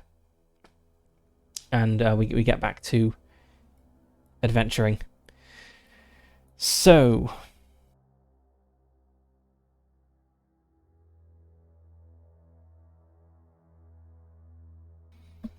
Although I say that, I see we're about to have an ad break, and it is about an hour and a half into the stream, so I will start the ad break now, and I will stretch my legs, stand next to an open window to try to cool down a little bit, and then we shall adventure through this door here.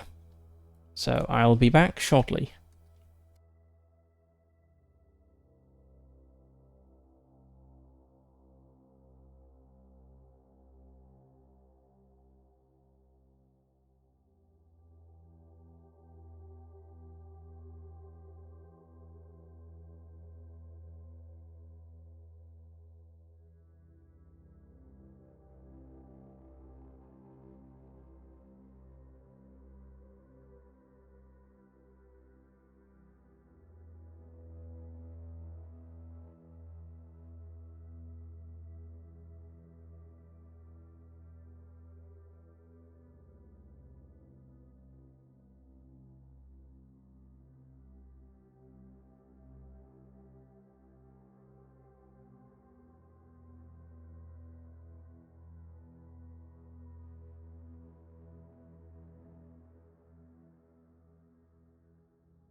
Okay, let's get back to adventuring. So our party has changed. We still have one original member, so it's not quite the party of Theseus yet. Let's go through this western archway here and see what we've got. We probably will have a party of Theseus situation soon enough. So we've got 7 wide, 3 tall, and many doors. 3 doors, specifically. At the west, north, and south.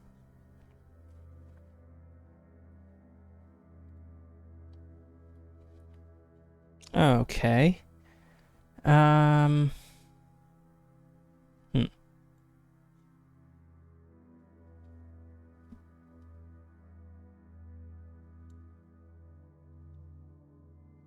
Let's have like an archway like here. That was 7, right? 1, 2, 3, 4, 5, 6, 7. Yep. 3. Oh, we had one in the west as well. Let's have 1 here, and then 1 in the south, which we'll put like here.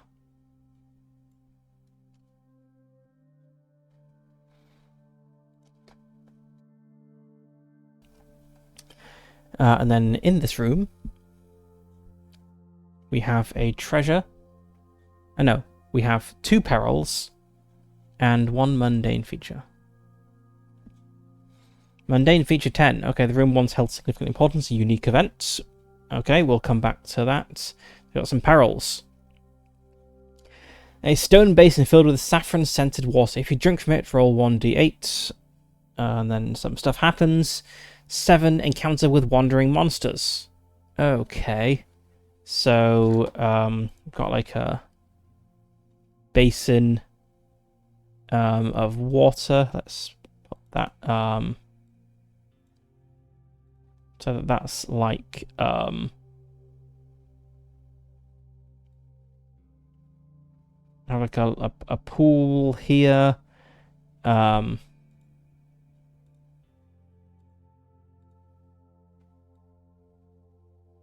Like with water in it, and maybe the wandering monster is a beast drinking from the thing. So let's roll for our unique event first, then we'll see what sort of beast we have got. 7, we've already got that. 10. You find Princess Jelena. With fewer than 5 rooms mapped, she is alone fleeing a cave locust. If you mapped 5 or more rooms, we've definitely done that. Yeah, we've got 1, 2, 3, 4, 5, 6. Oh, only just then. 1, 2, 3, 4, 5, 6, 7. Yes. Okay, if you map 5 or more rooms, 3 surviving guards are with her and are fighting the monster. Help Jelena reach her father. Fight the monster. If you help her, she'll follow you for the rest of the foray and fight alongside you. I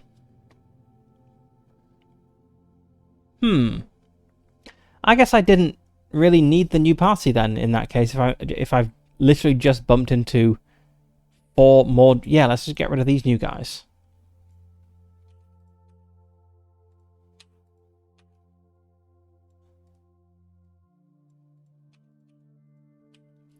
Let's just get a bunch of dwarves.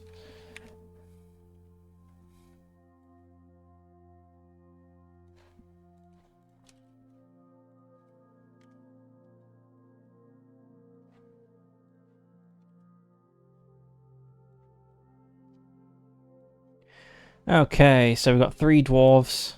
We'll call them Guard 1, Guard 2, and Guard 3.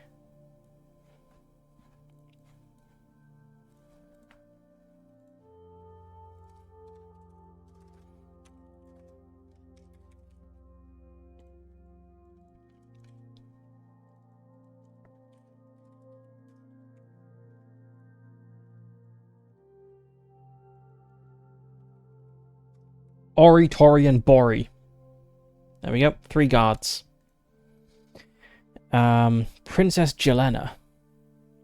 Level 2 dwarf.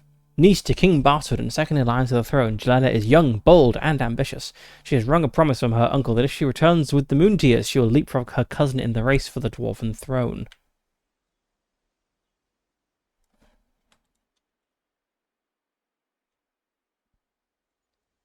Okay. That's nice. So we've suddenly been bolstered by 4 dwarves, which is good. So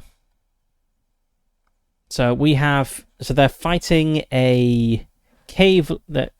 fighting a cave locust, and we also have a random encounter here. So, a wandering monster. So I guess let's have both these things happening at once.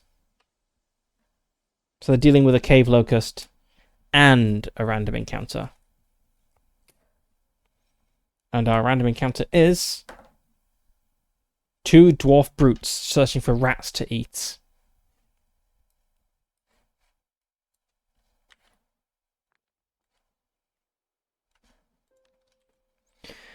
Okay, so not a great situation to be in.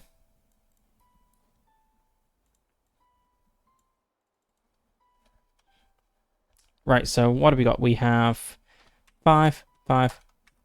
Oh wow, that cave locust is pretty tough.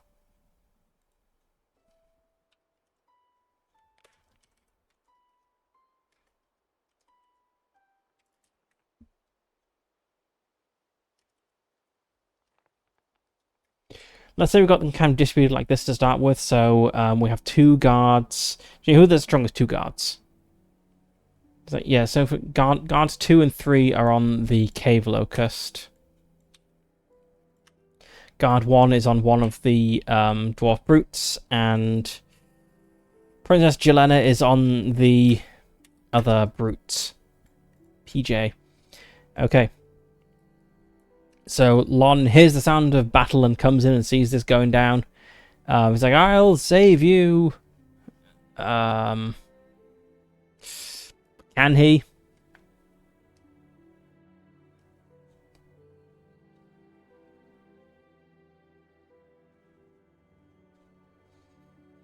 Protect from evil and resist cold. I'm not going to give any help here at all.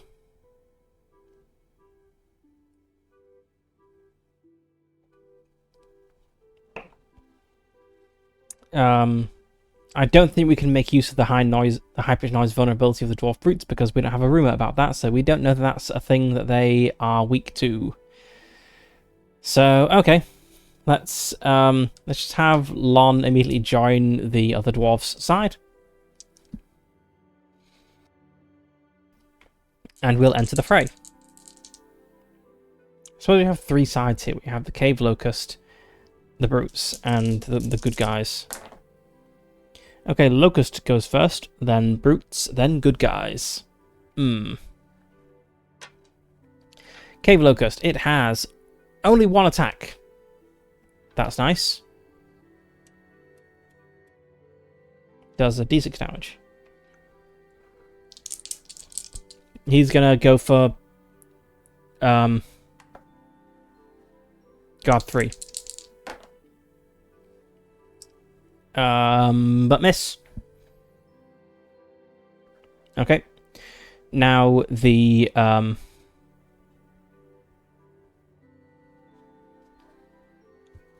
whatever they're called, the dwarf brutes. So we'll go for so we need to determine if they attack each other yet. They're not attacking each other. PJ is hit for 4 damage.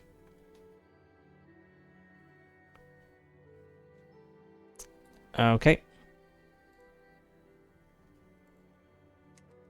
So she was on 11.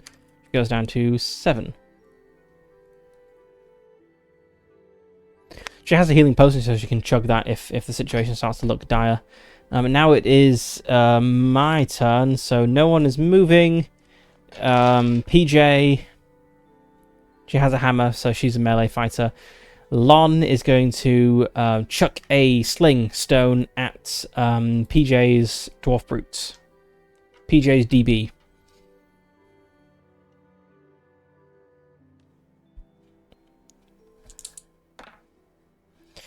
Uh, 11. No, he only has a +1 on that, so that's a miss. All right, now let's shame I don't have 4 dice. Okay, let's start with PJ attacking her guy. That's a hit for 5 damage, so she just kills him. Now we'll do the 3 guards. They're going to easily dispatch the enemies, I'm sure, and they'll be like, well, thanks, Lon, thanks for nothing. Okay, guard 1 hits for 5 damage. Guard 2 misses. Guard 3 misses. Okay. So, we arrive.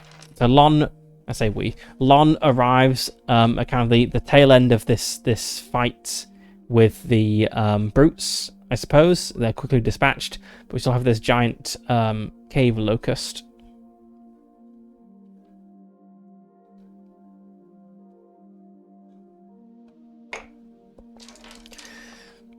Okay, Lon gives PJ a thumbs up and looses us. No, it doesn't. We need to roll for initiative first. And looses a slingstone at the cave locust. I suppose we can also roll for PJ attacking at the same time. We'll roll for the 3 guards after that. Okay, miss. Hit. So PJ moves up, hits it for 2 damage. So PJ and guards 2 and 3 must save versus breath, or they are struck with a painful secretion. Yes, I am gaming. That's what we do here. Okay, so PJ's save versus breath is a 13. She saves there. Then we have guards 2 and 3. Guard, I guess that's guard 3. That's a success. Guard 2 fails, so guard 2 is suffering a -2 to attack.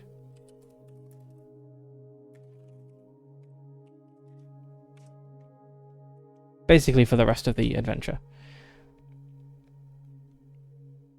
Because I don't have a cure spell.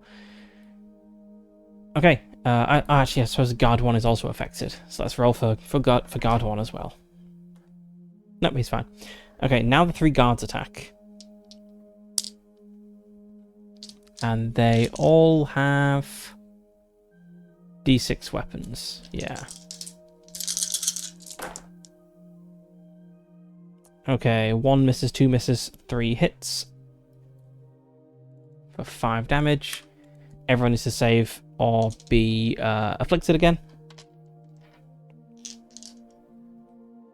I suppose guard 2's already affected. He doesn't really need to save. PJ fails. They all fail.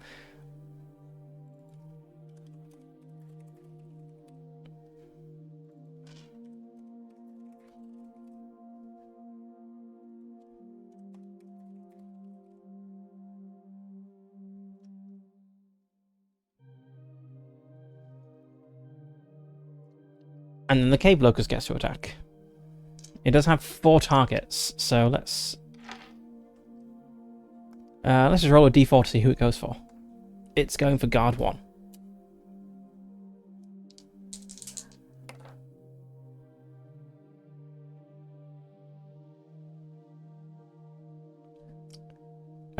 Guard 1 has AC 13, so that is a hit for 6 damage. Guard 1 is killed.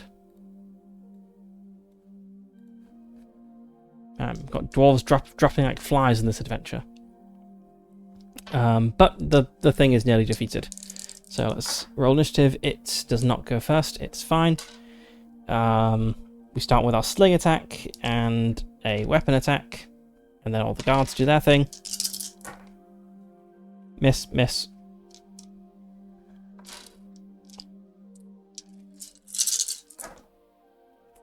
Ignore that one because that guy's dead. All misses. Okay. It's going to turn its attention to PJ. Okay. And miss.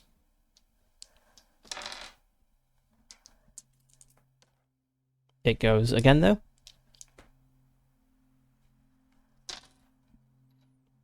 I guess it'll keep the same target because its current target is still alive. But it misses again. My turn. Those are 2 misses. And then we have...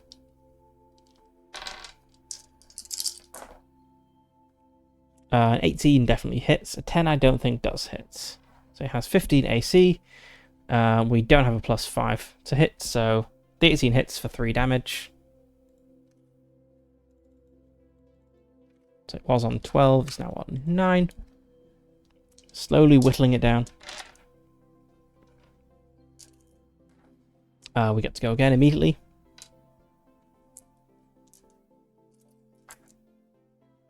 Miss, miss.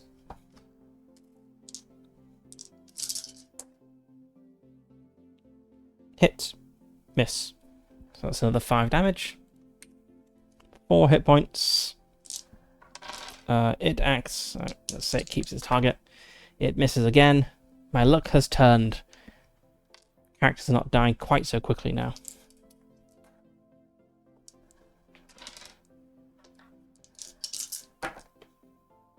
That's 2 hits for 4 damage, which is enough. So it is the cave locust, the 10-foot long giant locust, is slain at the low cost of 1 dead dwarf and 3 dwarves being covered in horrible burning oily fluids. But these 3 surviving dwarves, they replaced my 3 dead companions from before, so kind of well, pretty much back to where we started.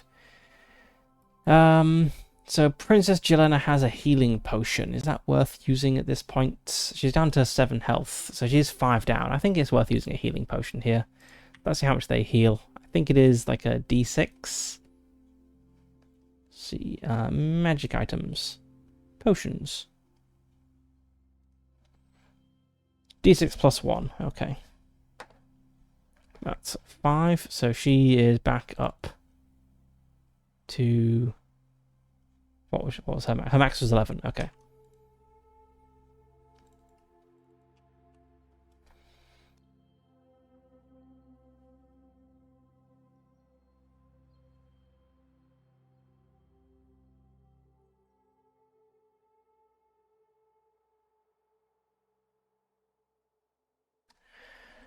Okay, right. So, I guess what happens is, so Lon kind of fled down south after his companions were killed. 2 of them in this room by weird, deranged, degenerate dwarves.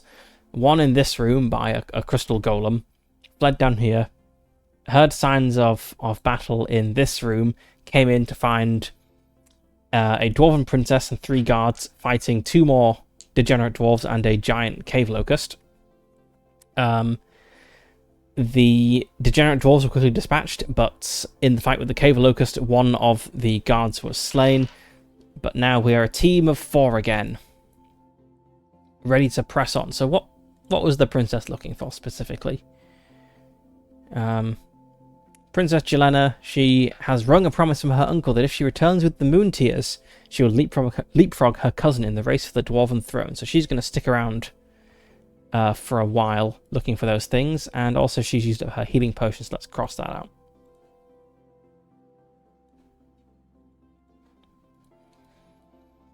I guess we can share intel. Like, there seems to be like a secret route north here, but there's a vicious crystal statue. Maybe let's try going north here. Maybe we can work our way around the crystal statue.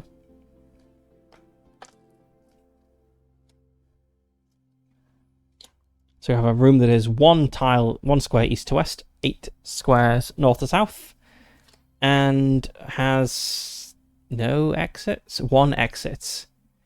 Okay, so this is an actual corridor. Where's the exits? West. Okay.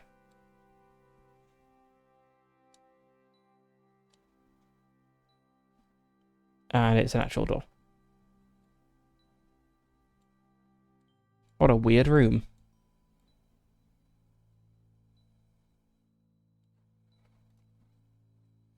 And what's going on in here? We have 2 mundane features and a peril. So we have an ace and an 8. Never-ending incense fumes emanate from alabaster censers hanging from the ceiling. All save versus spells in this room, including monsters, have a +1 bonus. Okay, so it smells very nice in here. And the sounds here is unsettling. Even the sound of your footsteps seems muffled. So maybe there's these censers hanging from the ceiling with these fumes spewing forth, and it's just kind of forming like a fog, like a low-lying mist at the base of the room, which muffles all of our movements. But then the peril is a trap. There is a trap here. You may detect and disarm it using your class skills. Okay, dwarves. Are dwarves good at traps? I think they're good at traps. They're good at tricks and things. Detects room traps. Dwarves have a 2 in 6 chance of detecting non-magical room traps when searching. I suppose we're just searching as we go. And we have 4 dwarves with us. So we have 4 2 in 6 chances of someone noticing. The vape cave. That's exactly what it is. Or maybe the vape corridor. 2 dwarves notice. Let's say it's 2 of the guards. Sure, why not? The guards are like, wait, hold on. Beneath the vape fumes, there's something there. Can disarm it. I don't think I can disarm it, though. I can detect it, and I can see it's there. I guess I can, like, throw rocks at it or something to set the trap off. Let's say it's, like, right here in, like, maybe, like, halfway down the corridor. Yeah. Let's just, like, throw rocks at it. Or dead dwarves or whatever to set it off.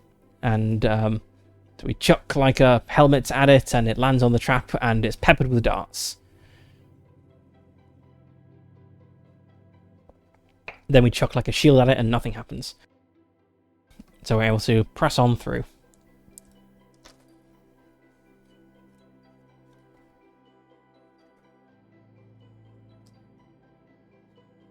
So up we go.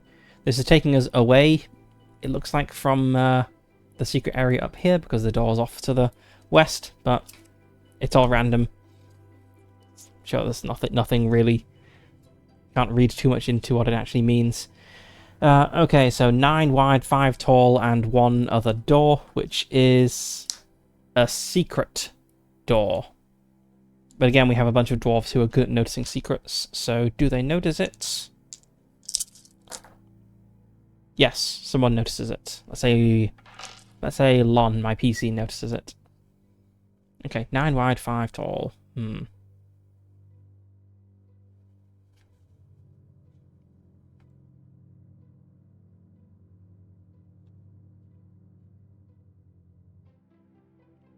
Let's say it's like here.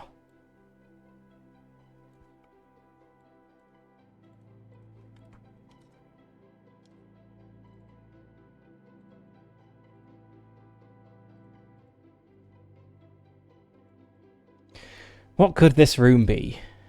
So this one here looks kind of like a shrine or something. Ancient dwarven footbath.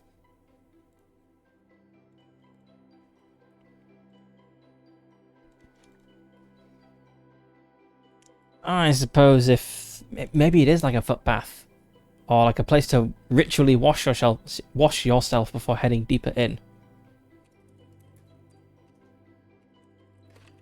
Let's go with that. So the pilgrims are kind of coming through the mountain path here. There's a dorm for them to stay in. There's a little chapel right by the entrance to go in. If they want to head deeper in, they like wash themselves, possibly get killed by a trap, and then move into whatever this room is. What have we got going on in this room? 2 treasures and a peril.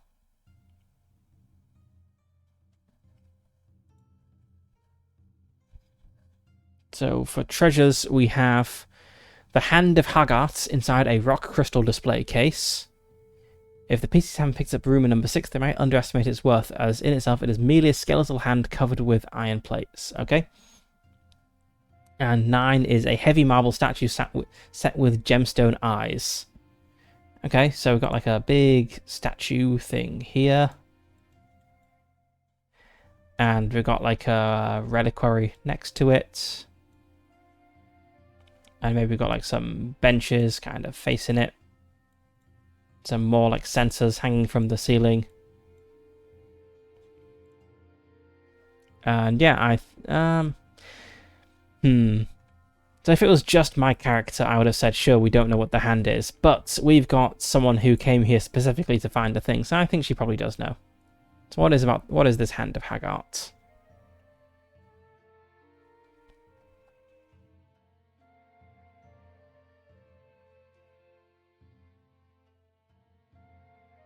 Which one was it?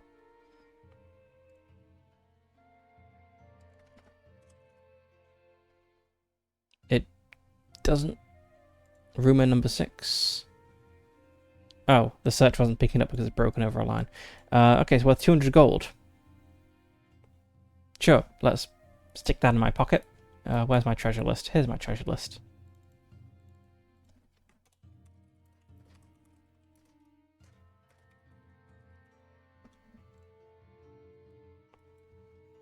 We also had a peril in this room.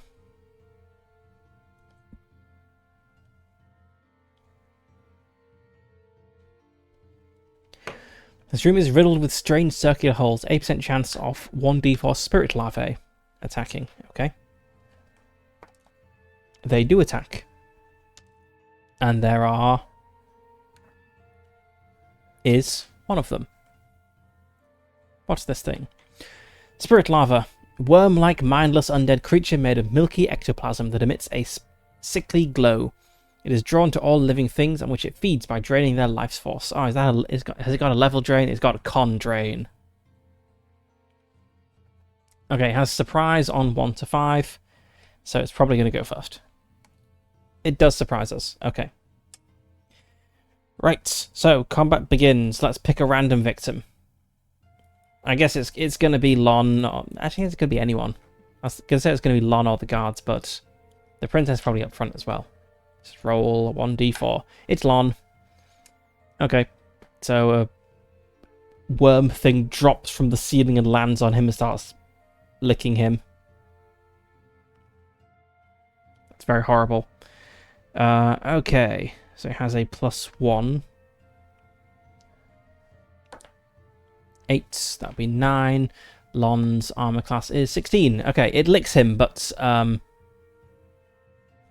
is ineffectual. Now we need to roll initiative because the surprise round is over.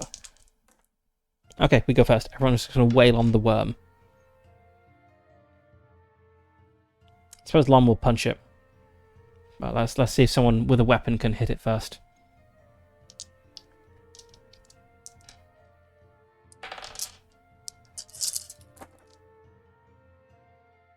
$18 hits. It has 12 AC. Okay, so that's 6 damage. So it has 1 hit point left.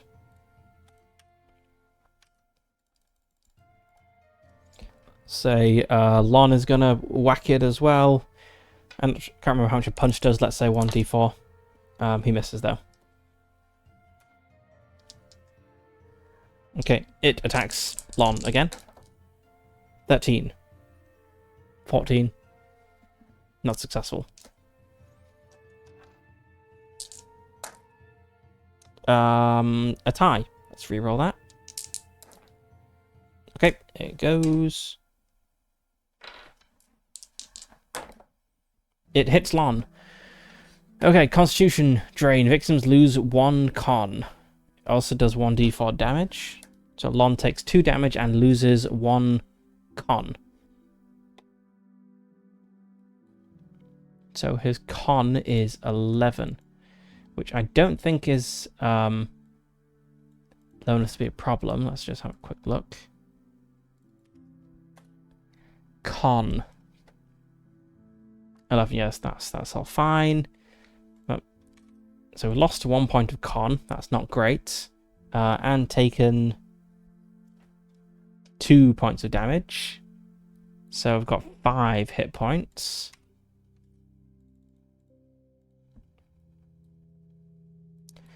But now everyone can wail on the spirit lava again.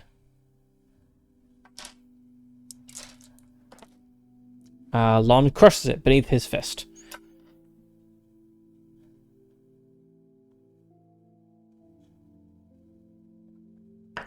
Okay, could have gone slightly better. Losing a point of constitution is never good, but nobody died. That's all fine. Okay, so we have this secret door that we know about. We've seen it. I'm gonna try to link it up with the other secret stuff that we've got kind of over here. Let's step through the door and see what's going on.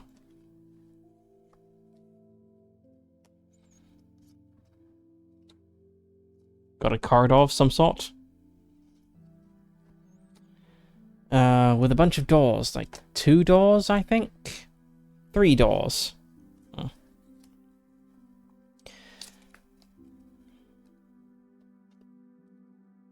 One of which is secret.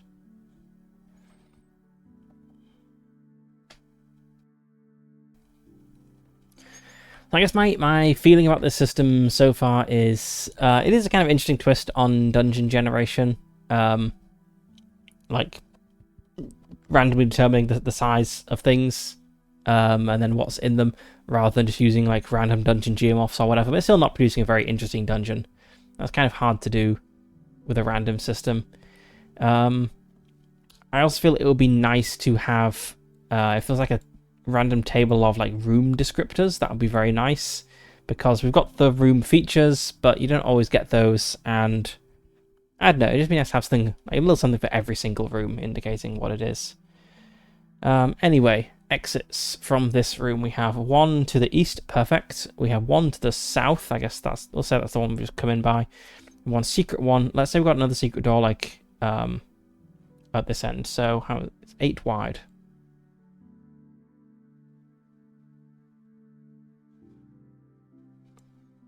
Actually, let's put some doors in here.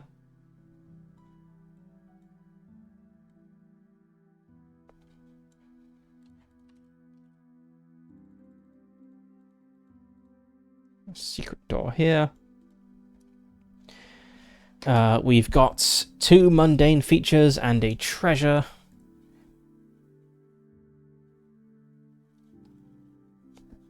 From mundane features, we have the never-ending incense fumes again, and a secret passage. Okay, a second secret passage then. Let's put it here. Sure, like opposite the first secret door. Let's see if we notice these secret passages. We'll start with the one directly in front of us. Yep, we notice it, and then the one to the east. We notice both the secret passages. And we had a treasure. A golden key in a niche lit by an everlasting candle. The candle snuffs out as soon as you touch it. Okay, let's put this niche like here, like halfway along the corridor.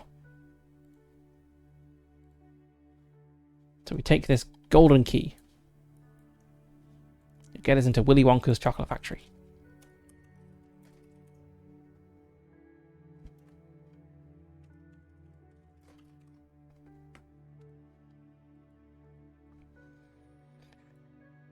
We have a multitude of doors to go through.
Oh, okay.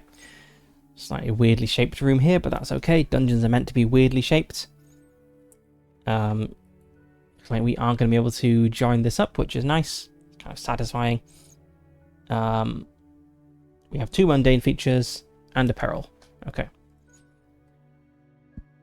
For our mundane features, we have the room is dimly lit by half-burnt candles, apparently left burning not too long ago. That's curious, as we're pretty far in at this point. Past the secret door. And the silence here is unsettling. So maybe they're magical candles. Let's just make these little red dots.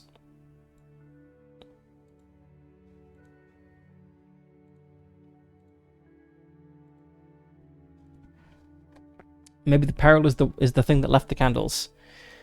The peril is an encounter with a wandering monster. So let's see what we got. We have a rust monster. They're fairly tough, I believe.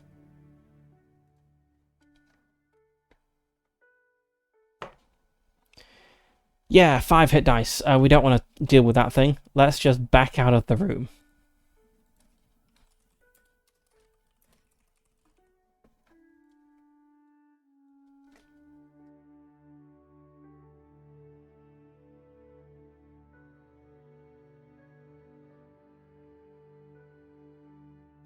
So we open the door, see the thing, and just close the door. And let's instead try this door that goes north. Maybe we can get around the rust monster.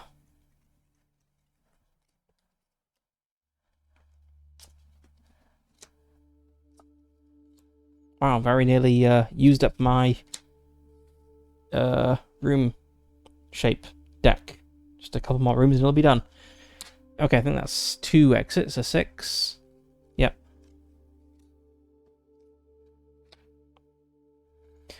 Okay, so we have a room that is 4 tiles east to west, 9 north to south. It has 2 exits, 2 other exits, 1 on the north, 1 on the east.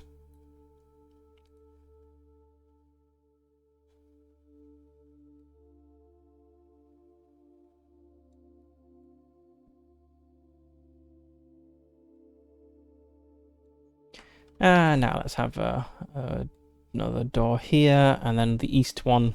So we've got 1, 2, 3, 4, 5, 6, 7, 8, 9. Let's go here.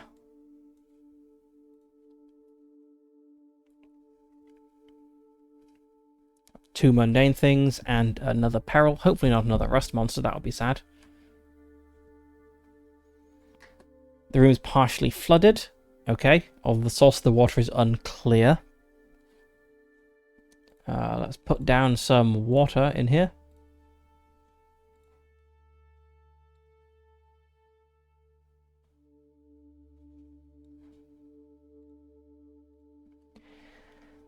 And big statues of winged dwarves holding up the ceiling. Okay, got some more of these guys. They're not doing a very good job if they're letting the water in.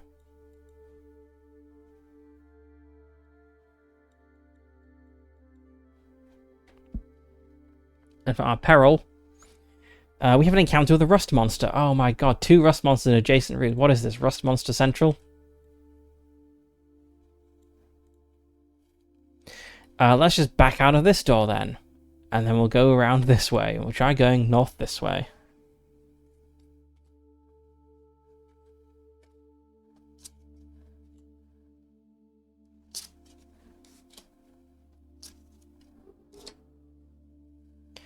Okay, we have a bunch of exits. We have 3 exits. Need to shuffle my deck because I've run out of cards.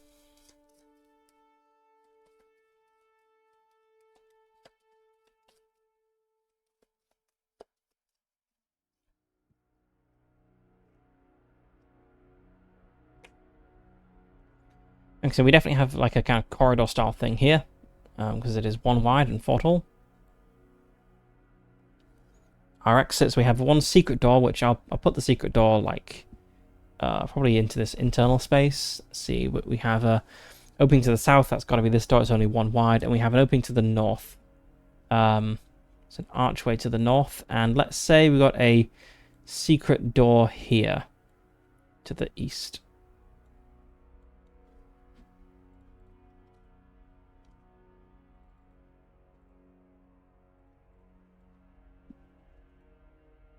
But as we have 4 dwarves, secret doors are not secret for very long. And indeed, they notice the secret door. But what have we got in here? We have a mundane feature, a treasure, and a peril. Very varied room. Mundane feature is that this room is also partially flooded. So I guess it maybe links up with the other partially flooded room. Or maybe this like central space behind the secret door. Maybe this is completely flooded. Maybe there's like water coming through the ceiling. And it's just kind of seeping into these side rooms somehow. For a treasure, we have a treasure chest. Let's put that. Let's have a niche here, and we'll put a little treasure chest in it.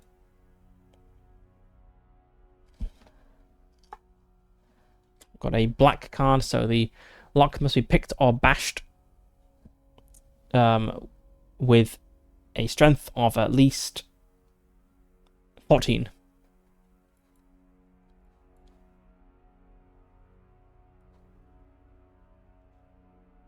None of us are strong enough. Okay, so we just have it. Nope. The princess is strong enough with her 16 strength.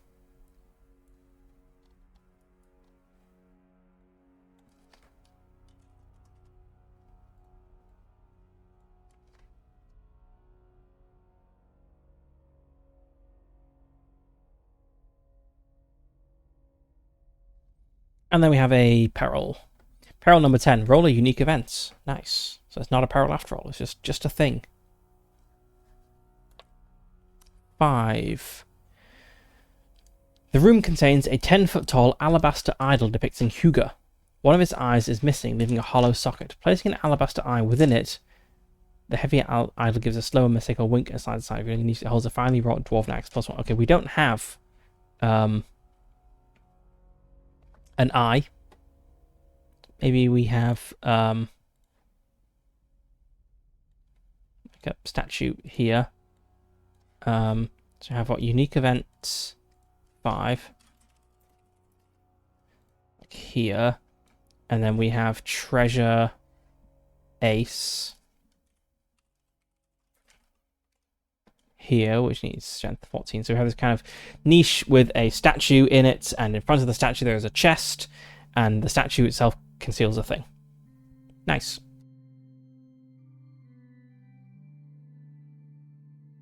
It is fun to have rooms with a mixture of obvious and secret treasures, because then, you know, if the players find the obvious treasure, they think, aha, I've got it, I know everything that's in this room. But then they don't know everything that's in this room. Let's continue. I'm kind of curious about the east. No, let's continue north. Now, if we go east, it seems it's unlikely just from how things are fitting in so far that we're going to be able to get around the rust monster room, whereas north seems a safer bet.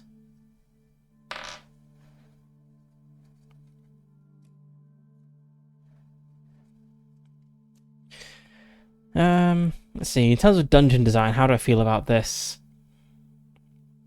I do like that we got a secret door leading into a void space here. That's very satisfying. I don't really like this bit here. This feels oddly placed. Like there should be something here. But I think we're actually doing a fairly good job of making a sensible dungeon, which is nice to see given that it is being generated randomly. Right, okay. To shuffle my discard pile.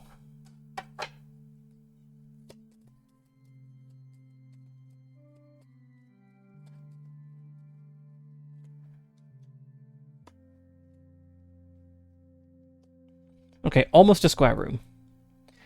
5 east to west, 6 north to south. Let's just expand this out. With 2 doors. One is secret. One is north. Maybe we'll have like another secret door to the south here.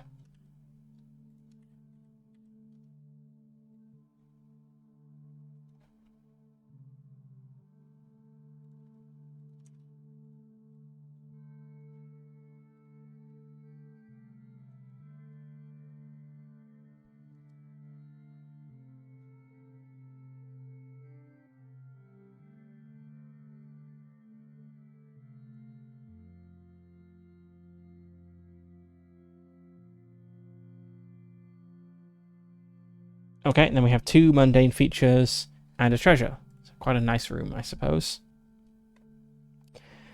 We have the Echo of the Hymn and the big statues of the Winged Dwarves again.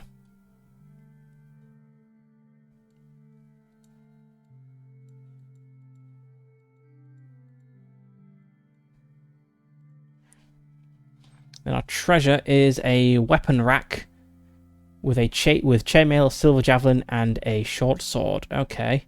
That's pretty cool, but let's see. Chainmail. I can't use a javelin or a short sword because I'm a cleric. Clerics can only use blunt weapons. This guard, he could do with a short sword because he only has a crossbow.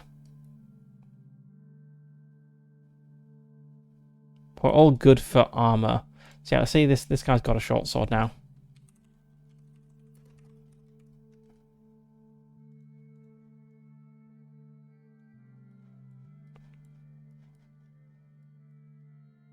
So maybe they're actually kind of positioned like this, and I don't know.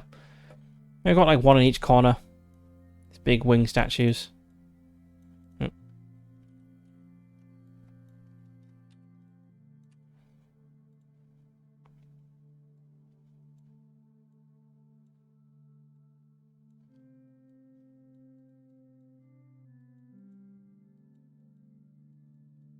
And we got like some like a reliquary here, and it's got like this armor rack and maybe some other stuff there, and we just like yoink the short sword.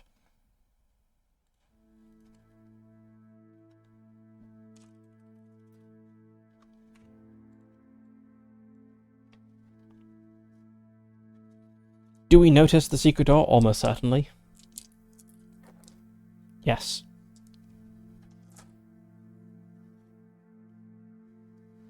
Oh no, I've messed up the discard piles for my 2 decks. Okay, there we go.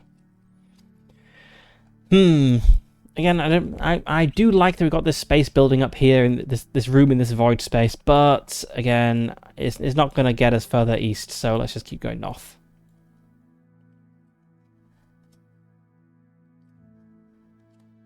Very small room we got here, but with a lot of exits.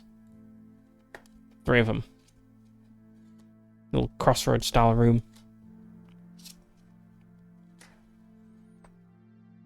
Yep, it is a crossroad style room. We've got exits to the west, north, and east, and we've just come in from the south.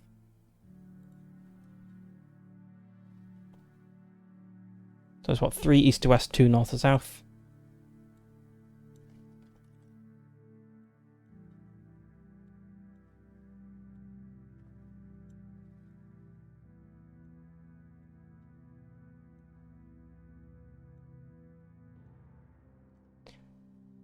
We have 2 mundane features and a peril. I think we'll go east once we get through here because we're spiraling off a bit to the north over here. Okay. Badly damaged frescoes and a secret passage. It doesn't really fit. I can't put a secret passage in here. And we have the intoxicating incense. Okay.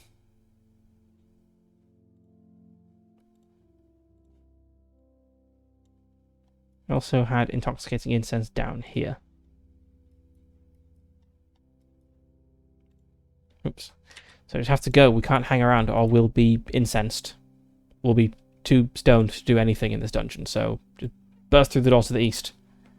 No time for caution.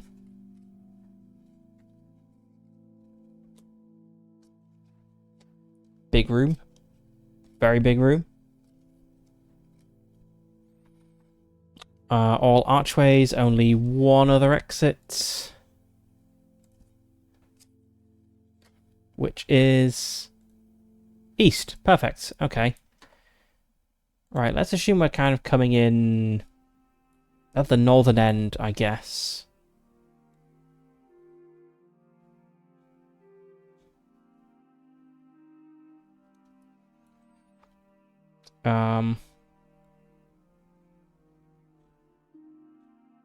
Right, so I guess we have an exit from the south here, just from the shape of the room.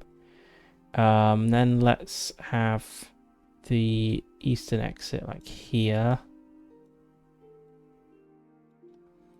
Nice, then we have this little, like, contained void space here. Oh, that's very satisfying.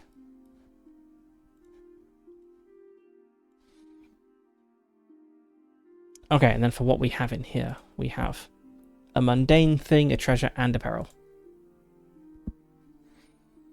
An unsettlingly quiet room with muffled footsteps. A golden key, we've already got that one, so just move on to the next thing. A heavy marble statue set with gemstone eyes. Okay, big statue. Let's put it in the middle of the room. Like a giant statue of an old dwarven hero or something. Which we immediately tear the eyes out of.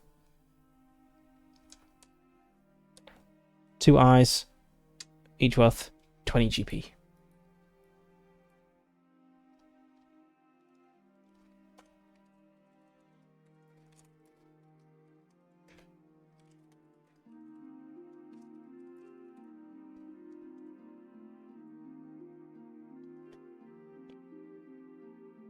And then the peril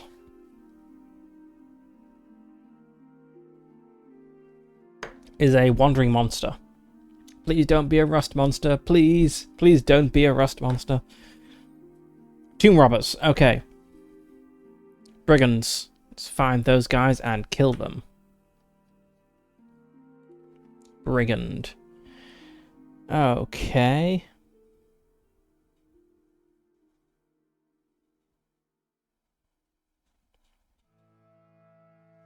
Let's say they're kind of mid-tier brigands, so they got the 15 AC. Alright, and we have, was it 3 of them? 1d3. Okay, 1 brigand. I don't think we need to play out this fight. It's got 1 guy and 4 dwarves that are going to beat him to death. I suppose he could get a lucky hit in. How much health does he have? He only has 4 hit points. Okay, let's just roll initiative. If we win initiative, I'm not going to bother playing out the fight. Okay, he won initiative. So he's going to pick someone at random. He's probably going to go for Princess Jelena and be like, let me go or I'll kill her or something. So let's see if he manages such a thing. Yeah, he doesn't manage to hit her. Okay, then we have 4 vengeful dwarves just like close in, ready to beat the crap out of this guy.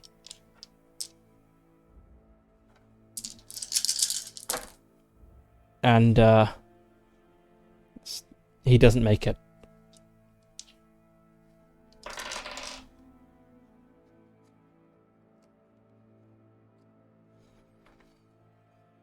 Okay, let's look at this. I'm not sure if I'm really getting much closer to finding the thing, unique event 12. How many unique events have I got so far? I've got 3 of them. So it is, I'm slowly working through them, but not very quickly. Like the dungeon is growing fairly sizable.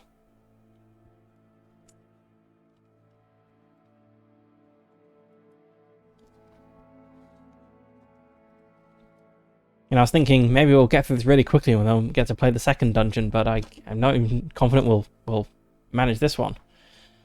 Okay.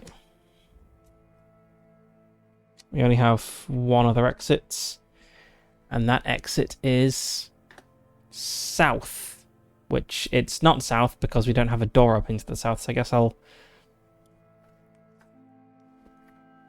do east. Sure. Let's go east.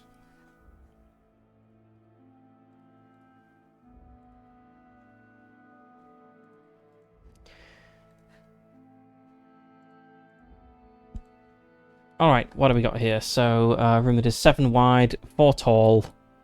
That's kind of like a big, like, grand gallery style room, perhaps. That would line up like here. 2, 3, 4, 5, 6, 7. I suppose it could have an exit to the south, actually. It would go here, but, I don't know. That doesn't really feel appropriate. Let's just have another exit here then. So yeah, let's say we've got like a big gallery style room. I started by describing what these rooms were, but then kind of gave up on that.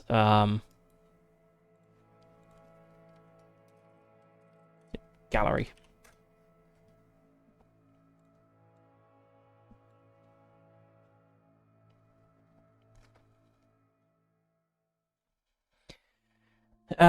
We just have 3 mundane things here. No perils, no treasures. We have broken decorations along the entire west wall. I guess we... So we need to force our way through, but I guess we do. We have enough strength between us to force this stuck door open. We have... The room is partially flooded. Okay, let's say that the flooding kind of like came through like this way. Let's say this room is partially flooded as well. And that makes sense. Not really sure how it links up with this. Maybe the flooding kind of continues like along. Yeah, let's go with that. Because this is how we discover the secret doors, right? The flooding. Like there's just water kind of seeping under the walls here. Yeah, let's go with that. And finally, the room is lit by half-burnt candles. Okay. Okay. Need my unique events. But at least we're kind of joining up with the eastern part here.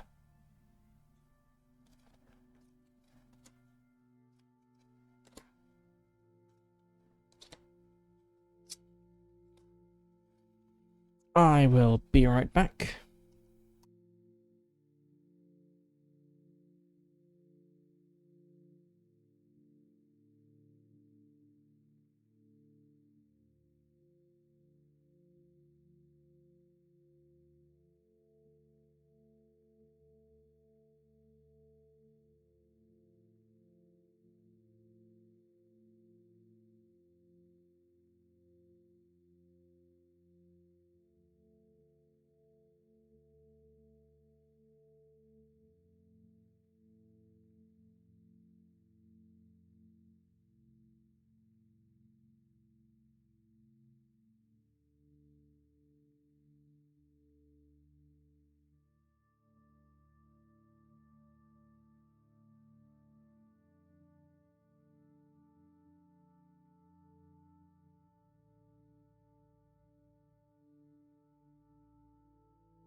Alright, on with the exploring. Actually, before I'm just wondering if like how what am I trying to say? I'm wondering if I'm having like bad luck in finding the unique events, because my dungeon's fairly large now and I only have 3 unique events. But every room you go into, you turn over 3 cards. Each of those cards has a 1 in 10 chance of being a unique event. And then each unique event has a 1 in 12 chance of being the place you need to go. Though, the unique events, they're unique, so they kind of tick down. So after you find 1 unique event, you have a 1 in 11 chance of finding the one you need to go to, and then you have a 1 in 10 chance, and so on. But I'm wondering, should I have found more unique events by now? Let's see. So... Hello, welcome to the stream.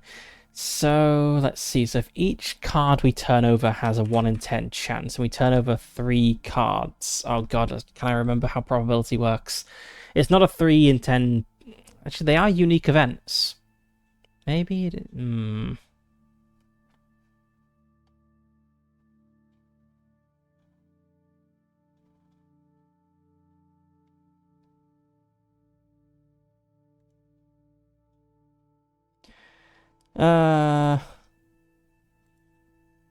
Sorry, I'm not interested in your weird crime roleplay fantasy.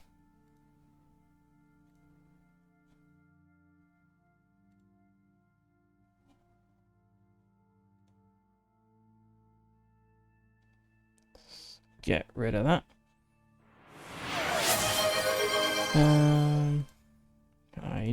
Okay. Oh, hey London, how's it going?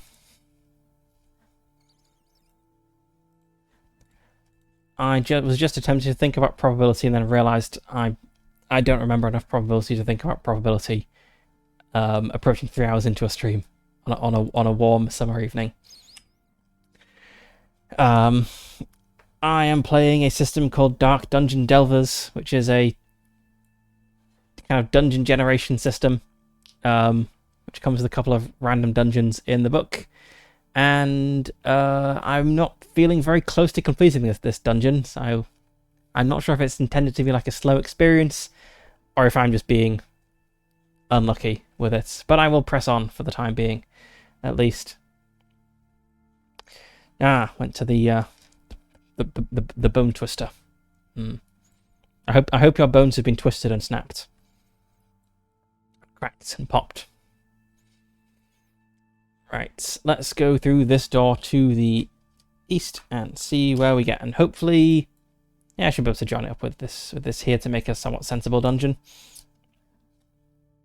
Okay, a very wide room, not a very tall room. I'm going to rotate this room so it's not a weird shape. Only one exit, so not an amazing room for fitting into this little section of the dungeon here. And the exit is on the west. It's where I've just come in. Okay, maybe this doesn't join up down here. Maybe this is just a corridor that kind of continues along here because it is 9 wide and only 2 tall.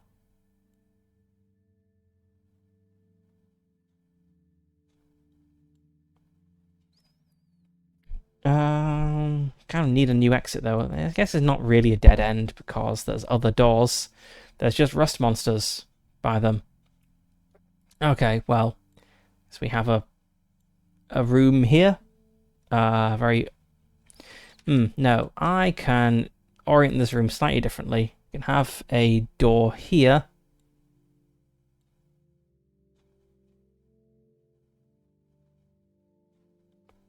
That fits. Very oddly shaped and oddly positioned room. I'm not really sure what this would be. Maybe it's got statues in, or shrines or something. Cells for monks to sleep in. Don't know. I've given up trying to make sense of this place. Okay, so we have 2 mundane things and a treasure. I do like treasures.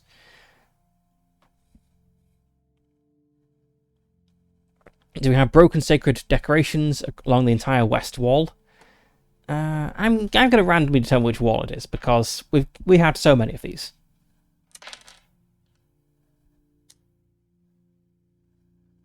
So that'd be west, north, east. Okay, we have random broken decorations on the east wall. Let's have these just piled up around here. We have a secret passage. Ooh. It would be nice if our secret passage was here and would then join up with this southern bit. So let's put that in there. Do any of our party of 4 dwarves spot the secret passageway? Yes. Yes, they do. And we have a treasure. A treasure chest.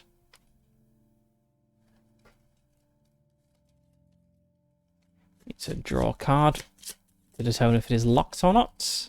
And it is not locked. Okay, so we can open a treasure chest and we shall receive 90 GP.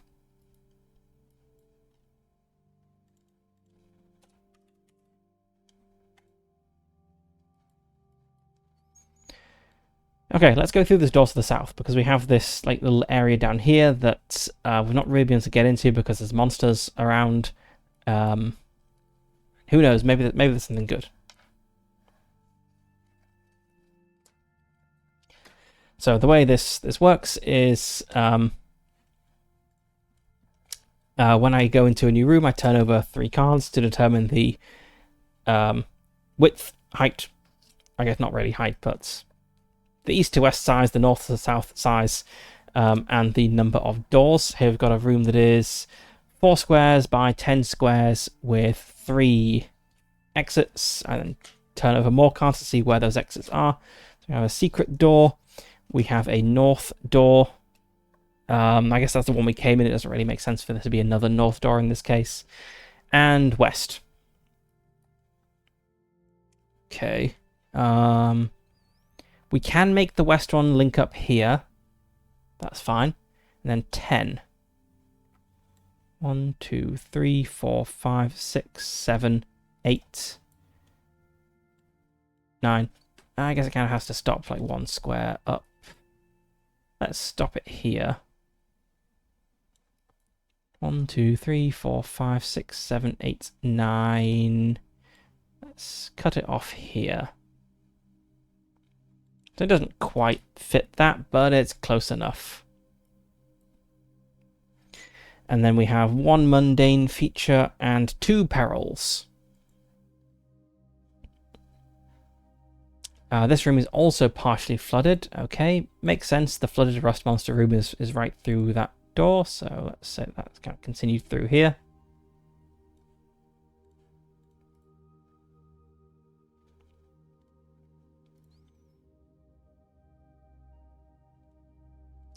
And perils. Okay, so we have a unique event. That's good. I like unique events. And we have an... Oh my god, another rust monster. Not had any rust monsters elsewhere in the dungeon. We've got 3 in this little cluster of rooms here. Okay, what unique event do we have?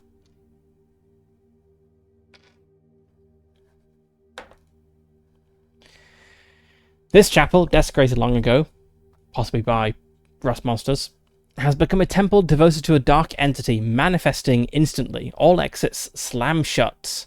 They can only be opened with a knock spell, and all non-magical lights are extinguished. Demonic shadow plays erupt across the walls in a frenzied dance, while an infernal laughter pierces your ears. Save versus spells that suffer 1d8 damage. 1 turn later, amid choking gusts of sulphurous gas, a horned demon appears. Same stats as a minotaur, intent on slaughtering you. If at any point you speak the name of Agana out loud,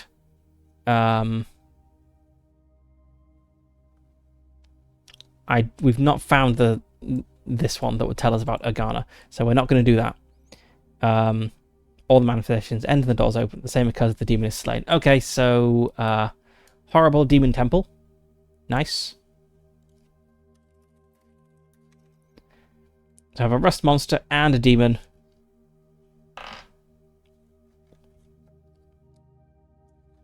I suppose the one saving grace is that the rust monster and the demon probably aren't on the same side. So let's get our stats for these, and it's just going to be a free-for-all.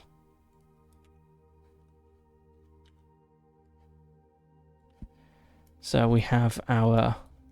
Let's put this down here. Rust monster. Which is a 5 hit die creature, which I've been running away from all of them so far.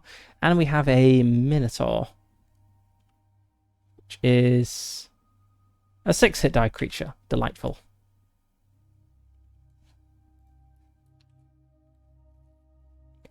And we are a party of 4 level 1 to 3 dwarves.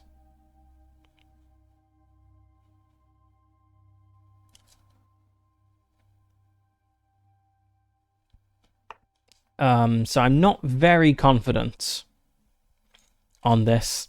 especially as 3 of the dwarves have a -2 to attack because they have horrible boils and oozing pustules and all that good stuff from acid. Okay, so we have to kill the Minotaur to get out. Right.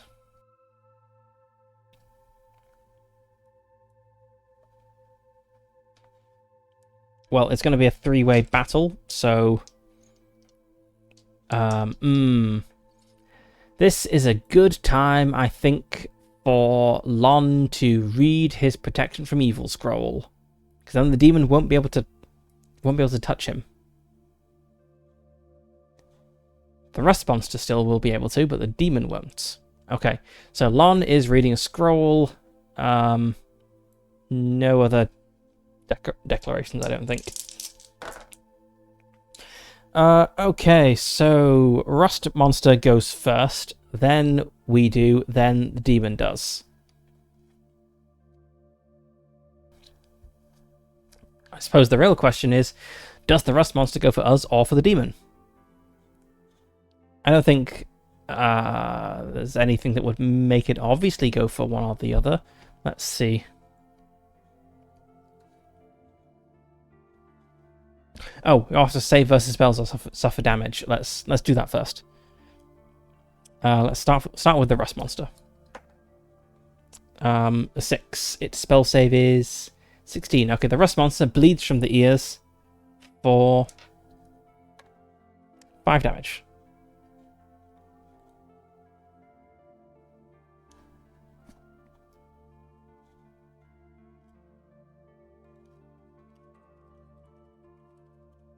Phlebotomus is whatever you want it to be. It is a name I misremembered. It is a halfling who's now dead, so it doesn't really matter. Okay, Rust Monster. It was on 22 hit points. It's now on 17.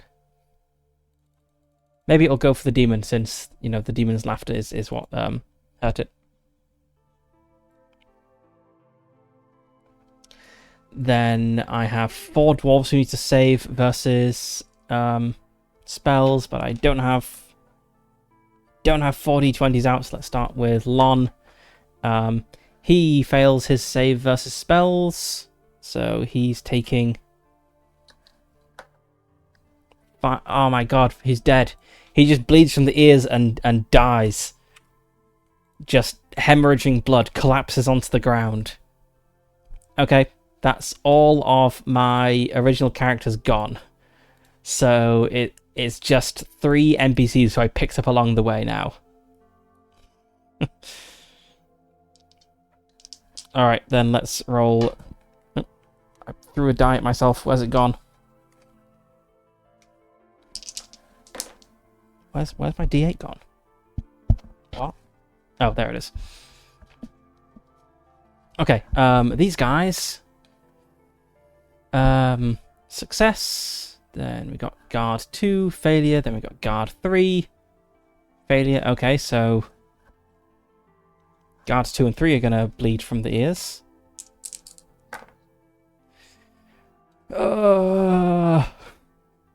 Okay. Guard 2 is alive. They have 9 hit points left. Guard 3, let's see, 5 damage, is alive with 3 hit points left.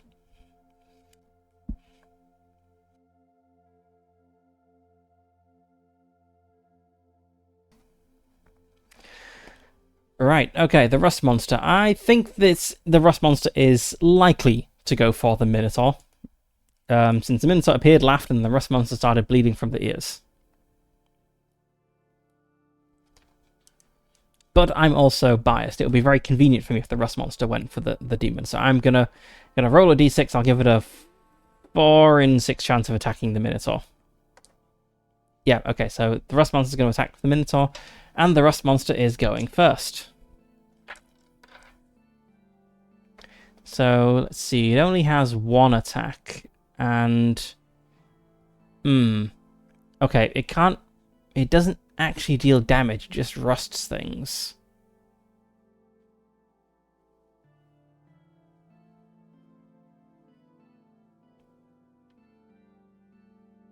If it just rusts things, I suppose it probably wouldn't go for the demon. I guess the rust monster is not going for the demon then. It's going to go for... I mean, we are approaching end of session time, so being killed by a rust monster and a demon is a fitting way to end. Let's pick a random character. Okay, it's going for 2.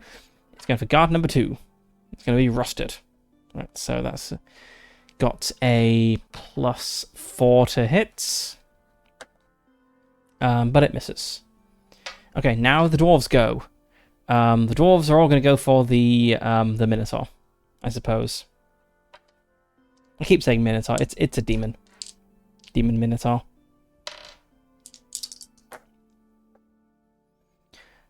Okay. This one is... Let's see, what's its AC? Its AC is 13. So this is a 12. That misses. Misses. That's not a D20. Oh, nice. Two nat 20s. Okay, so guards 2 and 3 hits. They both have weapons that deal D6 damage. What? Why wasn't I rolling like that earlier in the session? 2 nat 20s, each of which rolled max damage. Okay, so that's 12 damage to the Minotaur. It's not really gonna be enough, though. Not even half health. Okay, now the Minotaur is laughingly going to pick one of the dwarves at random. Let's go for dwarf number 2, which is guard number 2. He has... Okay, so he could do a gore and a bite or a weapon attack. And it says they prefer weapons. So I guess it's going for a weapon attack, which is one attack that is D6 plus 2 damage. So guard 2 takes 6 damage. Down to 3 hit points. Alright, that was the first round of combat. I don't think it's going well, so no declarations. Lon was casting a spell, but he got killed before that could happen. No one else has any magic. And I mean, I could try to retreat, but in this solo system, if you try to flee from combat, all the enemies get an attack of opportunity, and I don't think we'll make it. So let's just go down fighting. So rust monster first, then dwarves, then demons, the same as last time. Guess the rust monster. Let's pick someone at random. Rust monster's going for guard 2. Guard 2 seems very unlucky in this combat. Guard 2 is rusted. Okay. So guard 2's armor, I suppose that makes sense, is rusted. Guard 2 is down to... Let's see, what's their dex? I guess they're down to just 10 AC. They're not going to last long. Now let's have the 3 dwarves. They're going to go down fighting. They'll all lay into the demon again. And we have 1 hit here. A miss here. And a hit here. This wasn't 18, it was like a 12 before I nudged it. Okay, so we have 3 damage total to the Minotaur. It's going down from 15 hit points to 12. And then finally the demon.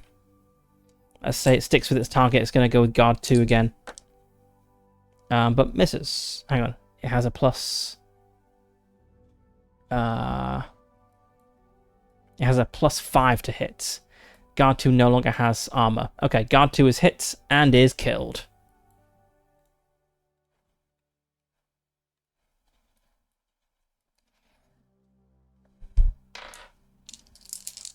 Right, next round.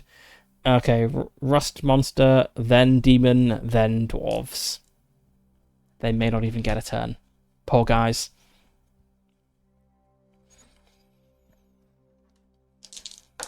Rust monster goes for the princess, PJ, but misses. The demon goes for guard 3, but also misses.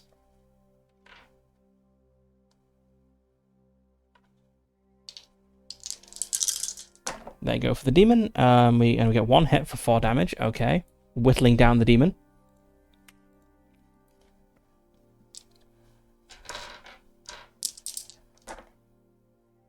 That's dwarves, rust monster, demon. That'll keep the momentum going. And let's see, get 1 more hit in. Okay, it is going down pretty well. We have rust monster. That's dwarf 2, which is guard 3. It rusts guard 3, so they are now also down to 10 AC. And then demon goes for guard 1, dwarf 1, hits with a nat 20, deals 2 damage. So actually, the first damage this one has taken, so she is down to 9 hit points. I feel like there's not much point playing out the fights. I'll just go until the third guard is dead, and then one dwarf can't beat both a demon and a rust monster. Well, let's see. They might get like a incredible upset off and take out the Minotaur before succumbing, because they did just win initiative.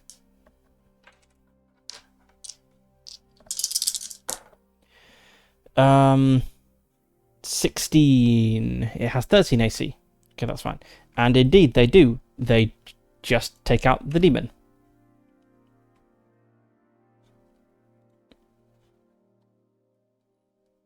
Okay. Right, so they defeat the demon. So all the doors like open again. And there's still a rust monster here, which is very angry, and is going to go for, I guess, the only unrusted one now, which is Princess Jelena, who is wearing plate mail, which must be very tasty looking if you're a rust monster. Yep, she is rusted. Alright, well, I don't think we're reaching the end of the dungeon with just 2 characters left, so let's have a look at this and see how it went. So, the objective of this dungeon was to find the moon tears. And the way we find those is when we go into a new room, we turn over 3 cards to determine the width, height, and number of doors. We also look up these things on the tables of standard features for the red suits, treasures for spades, and treasures for clubs, and perils for spades. And if we get a 10, then we have a unique event. And finding the moon tears, the thing we want, that is unique event 12. So to get this, we have to turn over enough 10s that we roll a 12 on a d12. So it feels we didn't get very many unique events, right? This was a 3-hour session. I maybe took like half an hour at the beginning to kind of run through things and make characters, but we only got 1, 2, 3, 4. We only got 4 of the unique events in that time. So it feels like the dungeon could probably be like at least twice this size before we get the moon tears. So this seems a system that will generate fairly large dungeons, which can be okay, but I also found it quite deadly. It did suggest characters of level 1 to 3, so I started with a party of 4 level 2 dwarves, and they all died, along with a bunch of other dwarves I picked up along the way. So maybe we should have had like level 3 characters there. I figured that wouldn't be needed because it says if you're playing with 1 character, make sure to have someone at the max, at the upper end of the level range. So I figured with 4 characters, having them in the middle of the level range would work, but I guess it didn't here. I guess it works as a system for generating dungeons. It does need a bit of work to set up, though. it's not just the card thing. You've also got to come up with the random tables and stuff. So really, I'm not sure how much I would actually use this in practice.